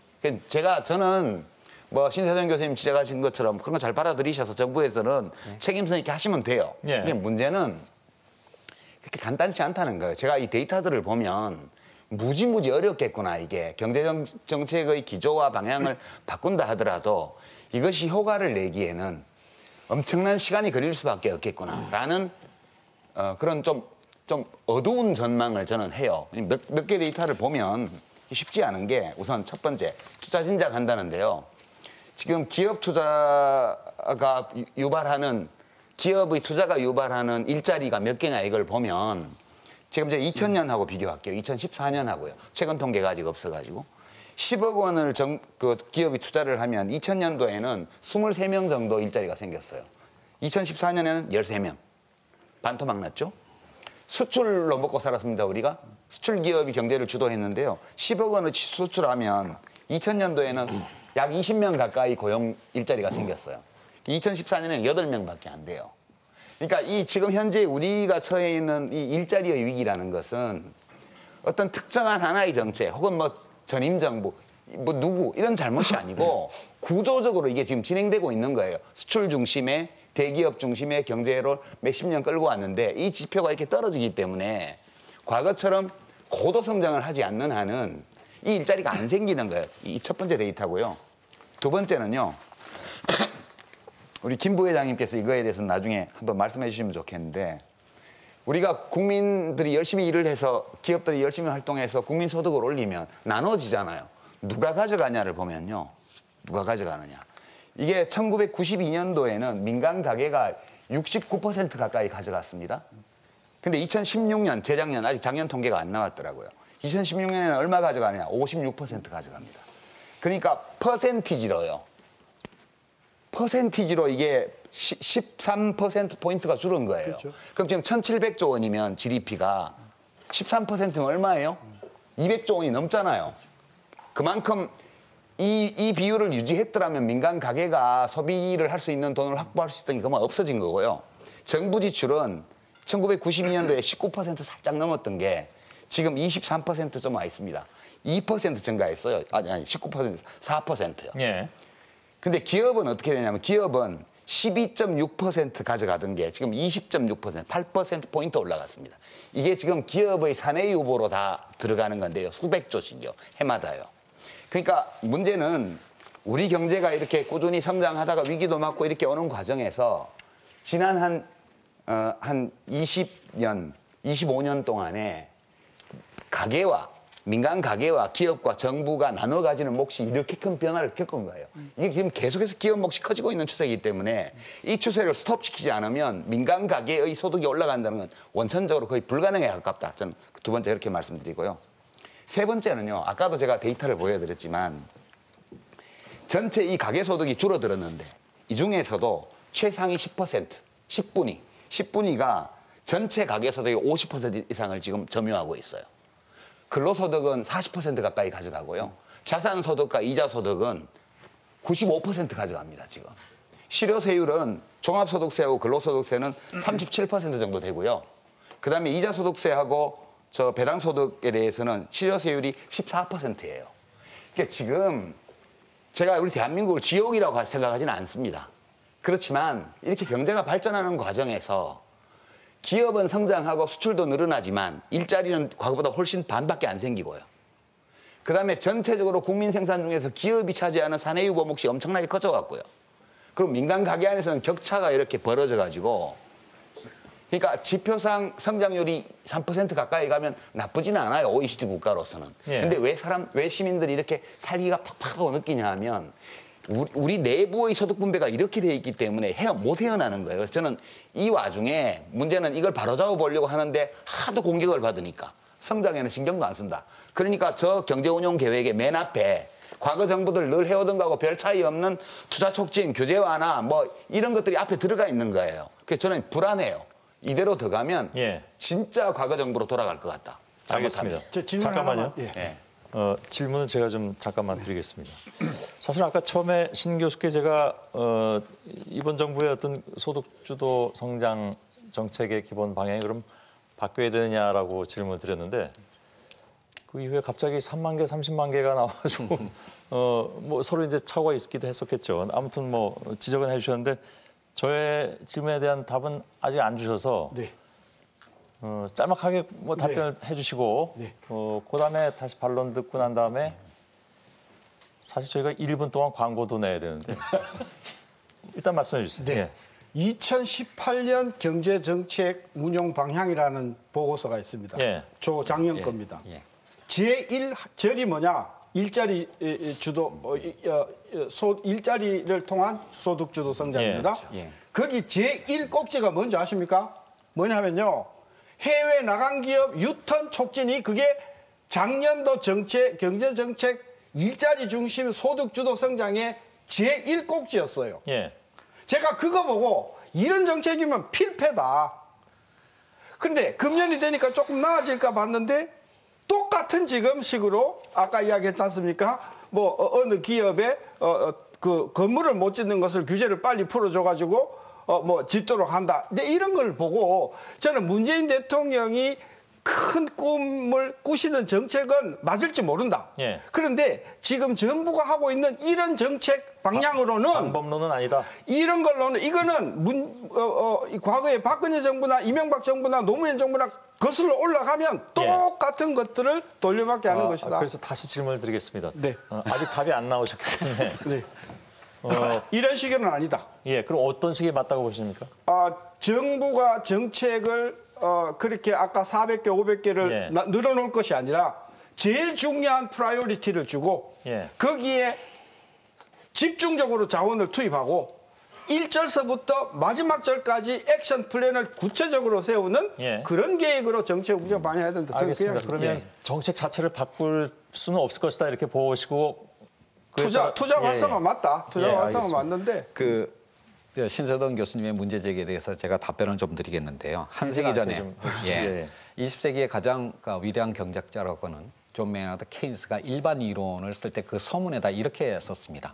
당대 가장 경제학의 석학이 내세운 이론이라고 하더라도 200년 전에 이름 모를 어느 경제학자가 이미 다 한 얘기다. 그러니까 경제정책이라고 하는 것이 그 아이템별로 나열해 보면 뭐 별로 달라지지 않을 겁니다. 다만 그런 어떤 정책들을 어떤 기조하에서 일관성을 유지하면서 단기적인 어떤 경제 환경 변화에 유연하게 어떤 대응해 나갈 거냐라고 하는 측면에서 중요하다고 생각하는데요. 사실 그러니까 이 문재인 정부의 경제정책 기조의 가장 중심적인 어떤 표현인 사람 중심 경제라고 하는 것은 신세동 교수님도 참여하셨던 그 국가미래연구원의 김광두 부의장께서 사실은 이 개념을 정립하는데 굉장히 기여를 하신 겁니다. 과거에 한국 경제는 우리 사회가 가진 희소한 자원을 기업한테 집중적으로 투자하면서 특히 대기업한테 그 성장의 과실이 중소기업과 서민들까지 흘러넘치게 한다는 낙수효과 모델의 기초였습니다. 다만 이 낙수효과 모델이 더 이상 유효하게 작동하지 않는다라고 하는 것은 모든 경제학자들이 다 인정할 겁니다. 그것을 전환시키기 위한 것이 사람 중심 경제이고요. 첫 번째, 국민 개개인의 소득을 끌어올리는 소득주도 성장. 국민 개개인의 생산성을 끌어올림으로써 기업의 생산성을 높이는 혁신성장, 그리고 이 두 개의 성장의 바퀴가 굴러가기 위한 평평한 운동장으로서의 공정경제라고 하는 것입니다. 이 세 가지 개념은 아마 현재의 모든 정부가 추구하고 있는 정책과 크게 다르지 않을 겁니다. 예, 알겠습니다. 이 정책의 기조를 일관되게 유지하는 것이 중요한 것이지, 교수님처럼 어느 하나의 어떤 정책이 잘못되었다 또는 이 모든 것을 하나의 원칙화해서 다 껴야 된다라고 하는 것은 전문가들이나 시민단체 쪽에서는 그렇게 주장할 수 있을지 모르겠지만 정부의 입장에서는 그렇게 정책을 하기는 어려울 겁니다. 다만 이 정책 기조를 흔들림 없이 일관되게 유지하되 현재의 어떤 경제 환경에 맞춰서 유연하게 조정해 나가는 그 어려운 작업을 위해서 많은 고심을 하고 있다라고 하는 것을 이해해 주셨으면 좋겠습니다. 잠깐만요. 어쩌다 공무원이 되신 분이시고 고생이 많아요. 알겠습니다. 시청자 여러분, 1분만 기다려 주십시오. 광고 보겠습니다.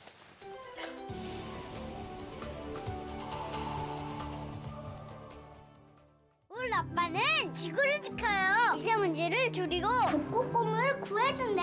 그거 아빠도 하는 건데. 아빠도 컨덴싱 만들어? 아빠는 콘덴싱 쓰잖아. 콘덴싱이 옳았다. 내 차가 충격받으면 내게도 충격이 온다. 실시간으로. 이것이 커넥티드. 실시간이 아니면 블랙박스도 아니지. 아이나비 커넥티드. 출장 비용, 가성비 높이는 꿀팁. 전 세계 수백 개의 예약 사이트를 비교해서 원하는 호텔의 착한 가격을 찾아주는 트립하고. 스마트한 출장도 역시 트립하고와 함께. 호텔 트립하고. 청소를 아무리 해도 왜 자꾸 먼지가 밟힐까요? 다이슨 V10 카본 파이버는 미세먼지를 청소해 발바닥에서부터 차이를 느낄 수 있습니다. 강력한 흡입력으로 최대 60분간 집안을 제대로 청소할 수 있습니다. 예, 토론 다시 시작하겠습니다. 광고 나가는 동안에 우리 패널 여러분께서 저한테 지금 토론이 잘 되고 있는 거냐고 질문을 해주셨는데 잘 가고 있습니다.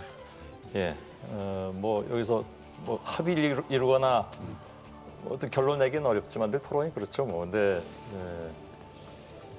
저희들이 고민하고 있는 그런 내용들이 오늘 다시 다 이렇게 나오고 있고 그 부분에 대해서 각자의 또 시청자 여러분들의 입장을 좀 정리할 수 있는 그런 시간으로 저희들이 생각을 하고 있고요. 자, 뭐 토론이 워낙 뜨겁게 진행이 되고 있어서 잠깐 좀 방청객 여러분들의 의견도 제가 약속을 드렸기 때문에 멀리서 이렇게 또 추운 날 와주셨는데 두 분 말씀만 잠깐 좀 드릴 텐데요. 안나경 앵커가 만나 뵙도록 하겠습니다. 네, 방청객 여러분들 중에서 질문이 있으신 분들께서 손을 들어주시면 제가 직접 마이크를 들고 가겠습니다. 네. 이쪽에 계십니다. 예. 네네. 안녕하세요. 어디에서 오신 누구신지부터 소개를 좀 해주실까요? 안녕하세요. 경기도 파주에서 왔는데요. 저는 다니던 직장을 그만두고 제조업체를 창업해서 지금 14년째 하고 있습니다. 최근에 지금 아직까지는 얘기가 안 나왔는데요. 최근에 좀 저도 경기가 좀 어렵고 경쟁이 심해서 고전을 좀 면치 못하고 있는데 예전에 근무했던 직원들의 약 5분의 1 수준에서 지금 열심히 노력하려고 하고 있고요. 근데 지금 오늘 나오셨는데 교수님도 그렇고 경총 부회장님도 이렇게 여러 저희 자영업자 되는 응원의 말씀 해주셔서 굉장히 감사하게 생각하고 있습니다. 근데 일단 최근에 좀 논쟁이 있는 거가 최저임금 관련해서 마치 모든 생활 물가가 오른다고 그런 식의 보도를 많이 접했는데 좀 사례별로 들면 그렇지 않은 사례가 분명히 있다고 저는 그렇게 생각을 하고요. 그다음에 가장 중요한 게 노동을 투입해서 그에 해당하는 수익을 내지 못하니까 자영업자분들이 많이 어렵다고 하는데 그거는 최저임금이 오르는 10% 정도 그거보다는 해당 사업의 아이템이 좀 경쟁력에 대한 부분이 있지 않나 그런 부분은 저희가 너무 좀 언급이 안 돼서 그 부분에 대해서 우리가 한번 언급을 할 필요도 있을 것 같고요.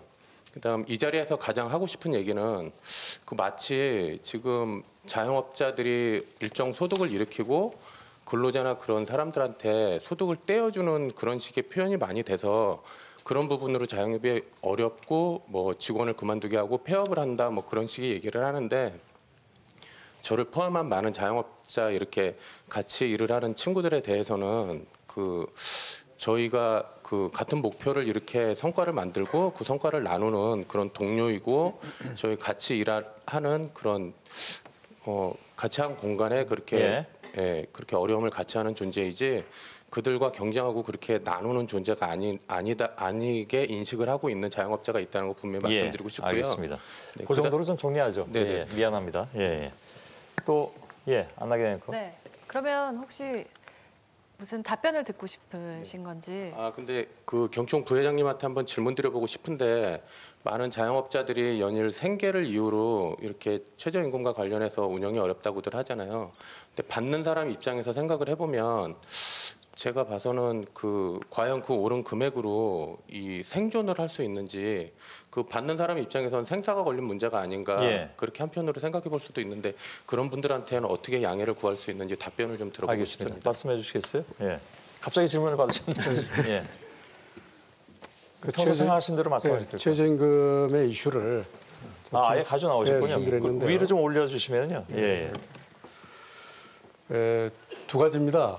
왜 최저임금이 문제가 되는가? 첫 번째 그래프인데 문재인 정부 들어와서 이게 지난 2년간에 그동안에 온 추세보다도 너무 많은 인상률이 되다 보니까 이 부분이 감당할 수 있겠는가 하는 감당 능력에서 문제가 제기되고 있는 거죠. 그러니까 우리가 지금 8,350원까지 갔다는 것은 어떻게 보면 세계 최고 중위임금, 소위 근로자의 중위임금 대비로 보면 거의 70% 가까이 되기 때문에 실질적으로 우리나라 국민 소득에 비춰보면 세계 최고 수준의 최저임금에 가까운 수준입니다. 수준 자체가. 그러니까 최저임금이 생계비를 지원하고 최소한도로 보장하자는 수준을 넘어서 평균적으로 보면 우리 아까 파주에 오신 분 같이 잘하신 분도 계시지만은 대부분이 부담하기 어려운 상황에 와 있다는 게 첫 번째 포인트고요. 두 번째는 이건 법률적인 건데 그동안에 우리나라 최저임금 제도의 문제는 계산 방식에 문제가 있었습니다. 계산 방식에. 그래서 계산 방식에서 분모 분자를 어떻게 하는가. 밑에는 분모는 시간이고 일하는 시간이고 분자는 무슨 소득인가인데 그 자체가 좀 낡은 거죠. 낡다 보니까 시대가 바뀌면서 자꾸 포션이 왔다 갔다 하는 겁니다. 그러다 보니까 계산 방법을 어떻게 하냐에 따라 완전히 달라지는 거죠. 그래서 세계에 없는 주휴수당이라는 게 있습니다. 그 소위 일하지 않고 일주일에 하루를 그냥 임금을 주는 시간이 포함하느냐 마느냐에 따라서 이렇게 계산이 20% 왔다 갔다 하는 거죠. 40시간 있는데 일요일 8시간을 그냥 주는 거거든요. 일 안 하지 않고. 근데 이게 그동안에 쭉 왔는데 대법원에서 최근에 소송에서 일하지 않는 시간은 빼라, 분모에서. 그러니까 8시간이 갑자기 문제가 된 거죠. 8시간을 빼면은 40에 8시간 20%가 최저임금 계산에서 이제 들쑥날쑥하는 겁니다. 그래서 이 문제가 제기되다 보니까 많이 부담을 느끼는 우리 기업가들은 20%를 사법부에서 보장받아서 자기가 7,000원 줬는데 이걸 계산하면 20% 이상 준 걸로 나와서 법을 다 충족합니다. 그래서 이런 부분에 대해서 정부가 너무 많이 올린 데다가 알겠습니다. 또 이런 식의 문제가 있다 보니까 이 문제를 좀 더 속도 조절이랄지 여러분을 겪어서 좀 합리적으로 풀어달라 하다 보니까 지금 최저 문제가 됐고요. 막상 금년에 10% 올리다 보니까 자영업자 측에서 많은 자영업자 아까 파주 오신 분 잘하신 분도 계시지만 많은 자영업자 특히 대기업까지도 최저임금을 올리는 그런 문제여서 알겠습니다. 국가 경제에 부담을 주는 요소가 됐다. 그 부분에 대해서 아마 반론이 또 있으실 것 같은데 지금 조금 전에 말씀해 주신 방청객 분은 최저임금 인상에는 찬성하시는 분 같습니다. 말씀이 그죠? 어느 정도는. 근데 또 반대하는 분들도 많이 계시잖아요, 그죠? 그 혹시 안나경 앵커가 그쪽에 가 계신데 그쪽에서 혹시 의견이 있으신 분?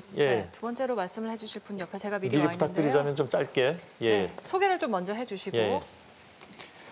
네, 저는 서울시 영등포에 살고 있는 대학생 서한결이라고 합니다. 네, 뜨거운 토론 보여주셔서 감사합니다. 우선 저는 최저임금이 오른다는 소식을 들었을 때 아르바이트를 구한 입장에서 기쁜 소식이라고 생각했었는데요. 지금 막상 돌이켜 보면 그런 효과가 과연 긍정적이지만 않았다는 생각이 듭니다.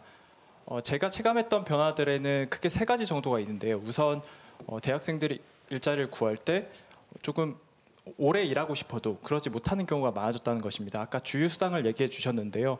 주 15시간의 주휴수당까지 지급하는 것이 부담스럽다 보니까 그 노동시간을 쪼개서 즉 단기 알바를 늘려나가는 방향을 취하고 있어서 저희가 더 일할 수 있는 기회가 줄었다는 느낌을 받고 있고요. 또 두 번째로는 아예 고용을 하시지 않고 점주분이 직접 일하시거나 아니면 가족분들과 같이 일하시게 되다 보니까 그런 부분에서 또 기회가 줄어들고 있는데 오죽하면 그러실까라는 그런 생각이 들기도 하더라고요. 또 3번째로는 무인 자동화 기기도 또 늘어나고 있어서 그런 부분도 되게 우려스럽습니다. 알겠습니다. 네. 그래서 제가 드리고 싶었던 질문은 과연 최저임금 정책이 지금 대한민국 경제가 가지고 있는 핵심 과제들을 해결할 수 있는 핵심 정책이 될 수 있는지 여쭤보고 싶고 만약 아니라면 아까도 혁신 성장에 대해서 얘기해 주셨는데 이런 혁신 성장을 이루는 것이 지금의 소득주도 성장 기조에서 어떻게 조화를 이루어서 이뤄낼 수 있는 것인지 그것에 대해서 구체적인 방안에 대해서 조금 들어보고 싶습니다. 감사합니다. 네.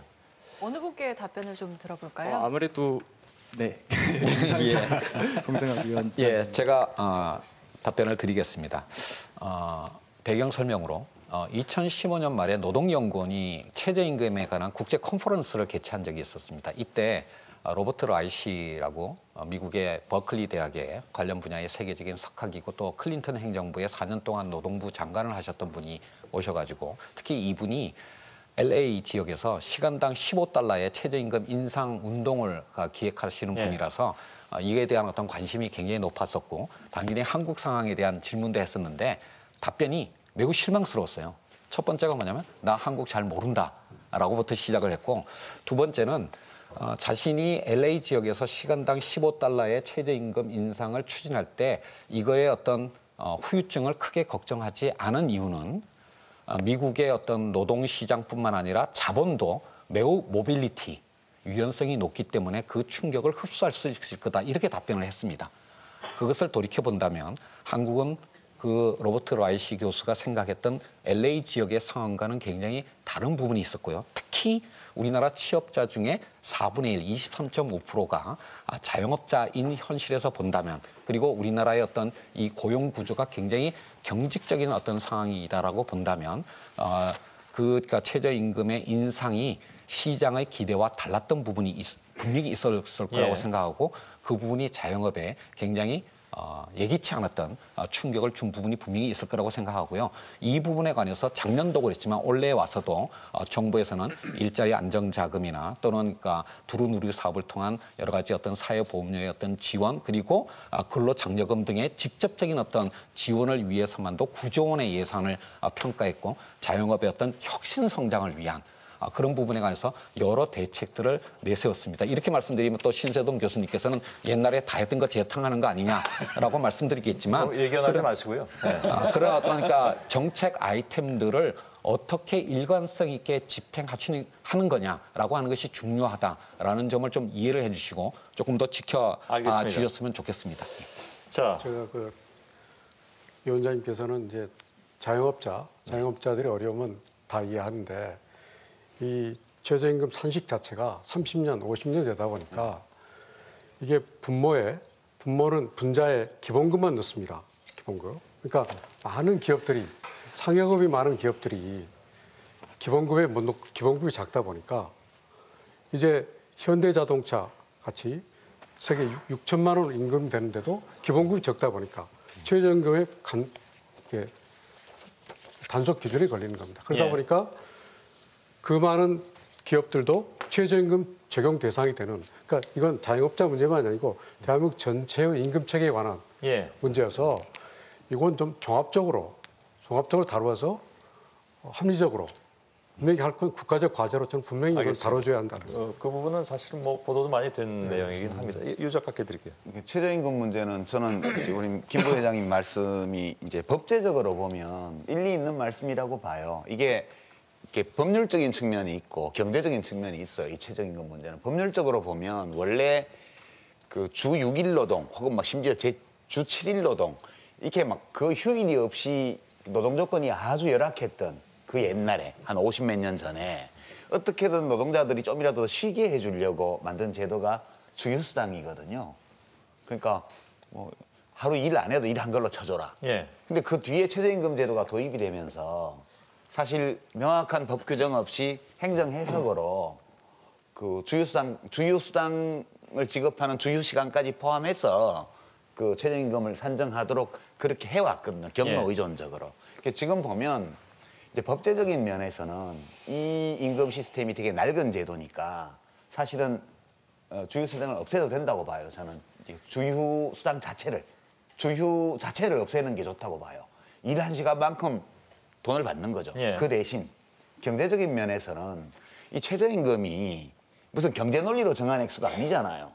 우리가 문명사회에서 그 일하는 분들이 최소한의 문명적 조건에 맞는 삶을 영위하는 데 필요한 액수가 얼마쯤일까? 그걸 어떤 기준을 가지고 만들어서 하는 거기 때문에 법제적으로는 주휴제도를 없애고 주휴수당 제도를 그다음에 그 없애는 만큼 하려면 한 16% 더 인상해야 돼요. 그렇게 일몰제로 이렇게 해서 실제로 그걸 반영해서 최저임금 제도의 취지에 맞게 하는 거죠. 이러면 저는 문제가 해결된다고 보고요. 이 주휴수당을 포함시키는 것 때문에 새로 부담이 느는 건 아니죠. 만약 지금까지 부담을 안 했다면 그건 지금까지 법 위반한 거예요. 노동법에 다 그걸 주도록 돼 있는데 안 주고 운영을 해왔는데 지금 와서 그걸 포함해서 시행령으로 규정을 했기 때문에 이제 안 주면 옛날에도 법에 걸렸지만 이제는 더 확실하게 걸리게 돼 있으니까 부담을 느낄 수는 있지만 그렇다고 해서 지금까지 법 위반을 해온 거를 전제로 해서 최저임금이 또 인상되는 것처럼 이렇게 말하는 건 저는 좀 그 고충은 이해를 하지만 그건 그건 차이가 아닌 있습니다. 것 같아요. 그러니까 이번에 이슈가 된 것은 법 위반했던 게 법 위반된 게 아니고요. 하도 오르니까 2년 전부터 소상인공들이 법에 제소를 했습니다. 제도가 맞는가? 그러니까 대법원에서 어떻게 했냐?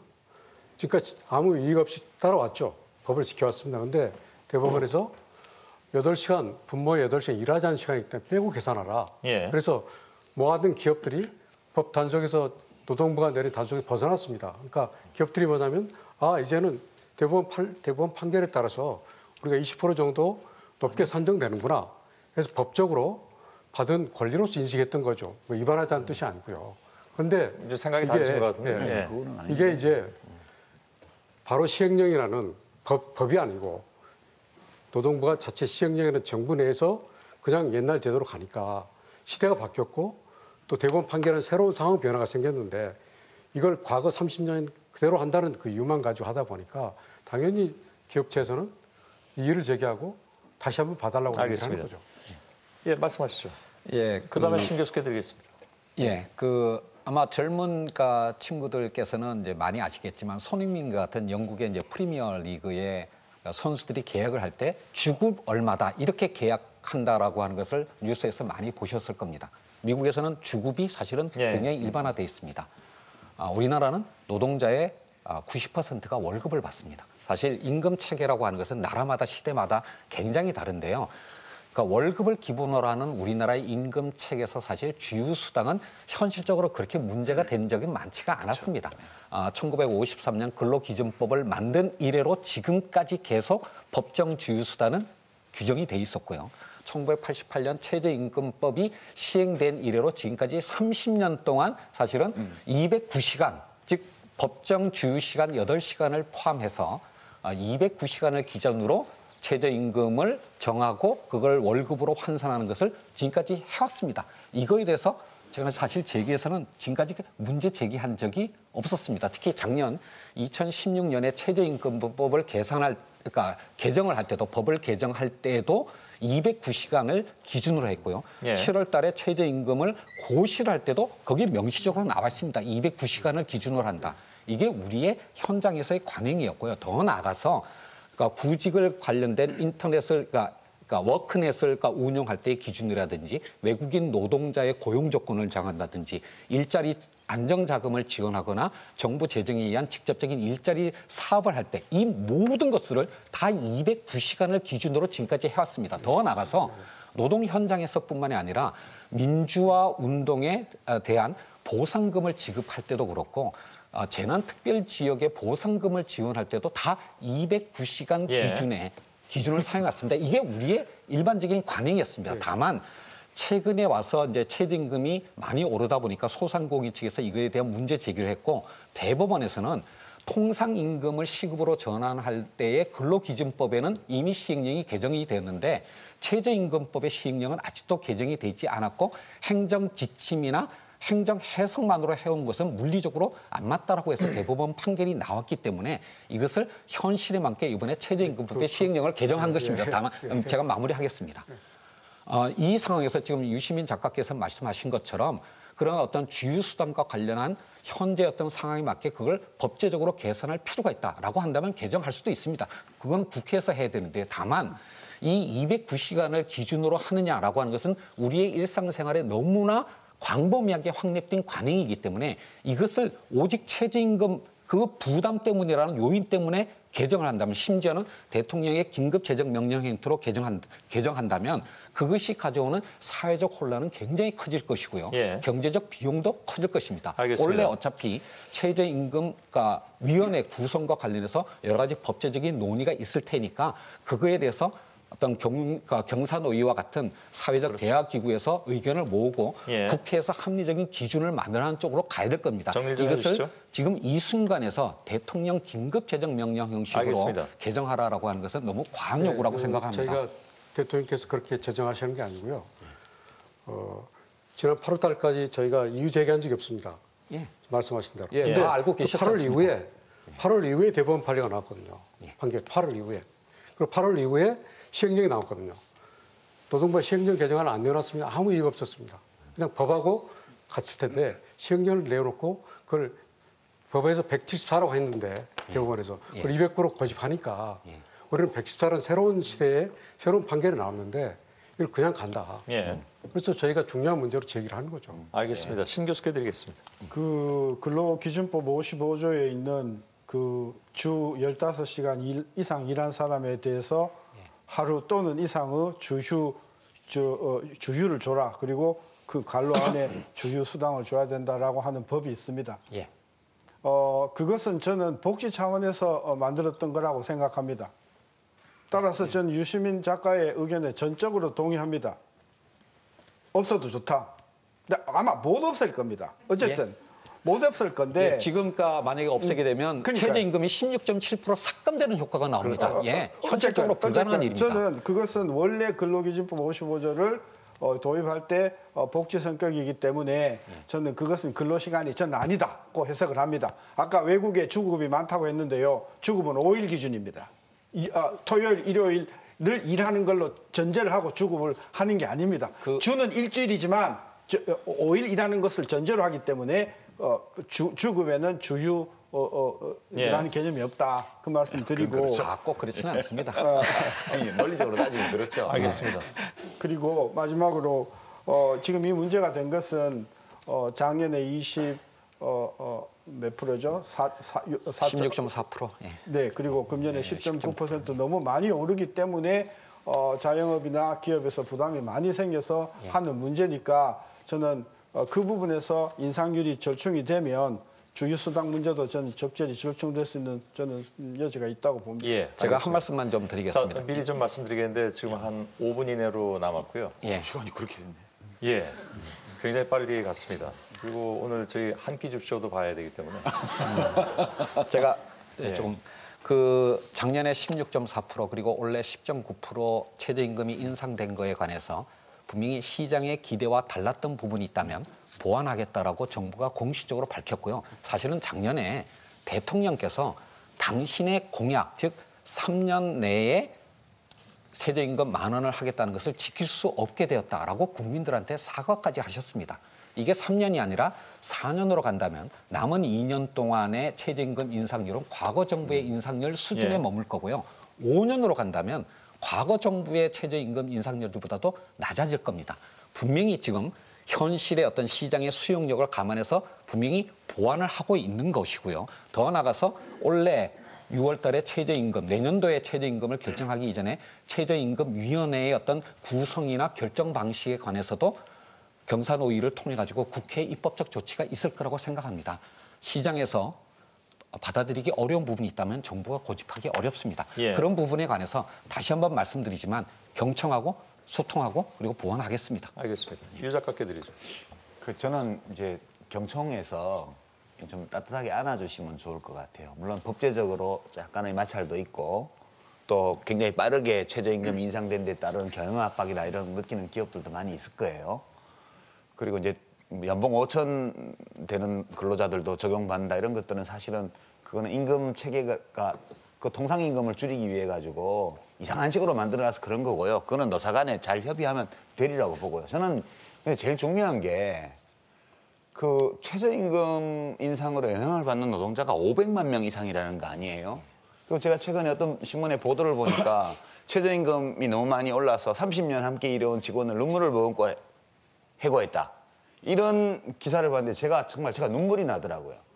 아니 30년을 한 직장에서 데리고 일을 시켰는데 어떻게 30년 동안 최저임금을 줄 수가 있어요? 이게 우리가 사는 세상이 이러면 안 된다고 저는 생각해요. 그래서 기업 입장에서는 많은 애로가 있겠지만 좀 품어주셨으면 좋겠어요. 저는. 낮은 단계에서는 다 수용하지만 최저임금이 최고임금처럼 되는 순간에는 어렵다는 거죠. 최저임금은 최저임금이죠. 그 이상 주라는 거지 그까지만 주라는 게 아니잖아요. 최저임금이지 이름이 최저임금이 실은 많은 부담이 됐거든요. 아니 170만 원, 180만 원 월급이 최고면 대한민국 어떻게 되는 겁니까? 3만 달러 하면 뭐합니까? 작가님, 500만 명이나 되는 근로자가 영향받는 건 최저임금이 아니죠. 그만큼 너무너무 저임금 근로자가 많았다는 거거든요, 지금까지. 그게 아니고 반대로 해석해야죠. 완전히 생각이 다르시네요. 저는 좀 아니 저 데이터 뭐 복잡하게 말씀드리고 싶지는 않은데요. 그러니까 자영업자 폐업률이 그러니까 창업 대비 폐업률이 지난 몇 년 전보다 지금 높지도 않고요. 지금 70%대 수준에 있습니다. 과거에 이거보다 훨씬 높았고요. 그다음에 폐업한 자영업자도 보면 고용원이 있는 자영업자는 오히려 늘었고 지난 2년 동안요. 고용원이 없이 혼자 하는 자영업자들이 줄었거든요.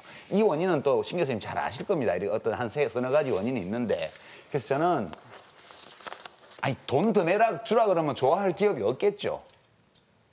그러나 그렇다 해도 현재 우리 사회의 이 분배의 심한 격차나 이런 것들을 감안하셔서 기업도 좀 저는 품을 넓히셔서 알겠습니다. 하셨으면 좋겠어요. 자, 10시 44분 다 돼가고요. 제가 통보받은 바로는 43분에 클로징 멘트를 하라고 들었거든요. 그래서 더 기회를 드리고 싶습니다만은 되게 이제 뭐 마지막 발언하는 게 좀 형식적일 가능성도 있어서 저는 잘 안 듣는 편이긴 합니다. 그래서 사장님 마음대로 하시면 안 돼요? 죄송합니다. 그건 제 마음대로 되는 게 아니고요. 되게 토론이 기승전결이 있으면 좋긴 좋은데 오늘은 워낙 이 문제가 좀 뜨겁고 또 많은 분들이 이미 다 아시는 그런 내용들이기도 해서 이 주제 자체는 그래서 기승전결 없이 그냥 여러분들의 의견을 가감없이 다 듣고 여기서 마치도록 하겠습니다. 마지막 말씀은 듣지 않도록 하고요. 워낙 네 분께서 굉장히 뜨겁게 토론해 주셔서 가끔 좀 너무 치열하다 싶기도 해서 제가 조금은 중간중간 좀 가볍게 진행을 했습니다. 혹시 뭐 좀 그 부분이 이상했으면 좀 양해 좀 부탁드리고요. 그래서 마치겠습니다. 또 뵙겠습니다. 또 뵈야 될 것 같습니다. 내년이 오기 전에. 네 분 오늘 토론 잘 들었습니다. 고맙습니다. 시청자 여러분, 저는 내일 다시 8시 뉴스룸에서 만나 뵙도록 하겠습니다. 여러분 고맙습니다.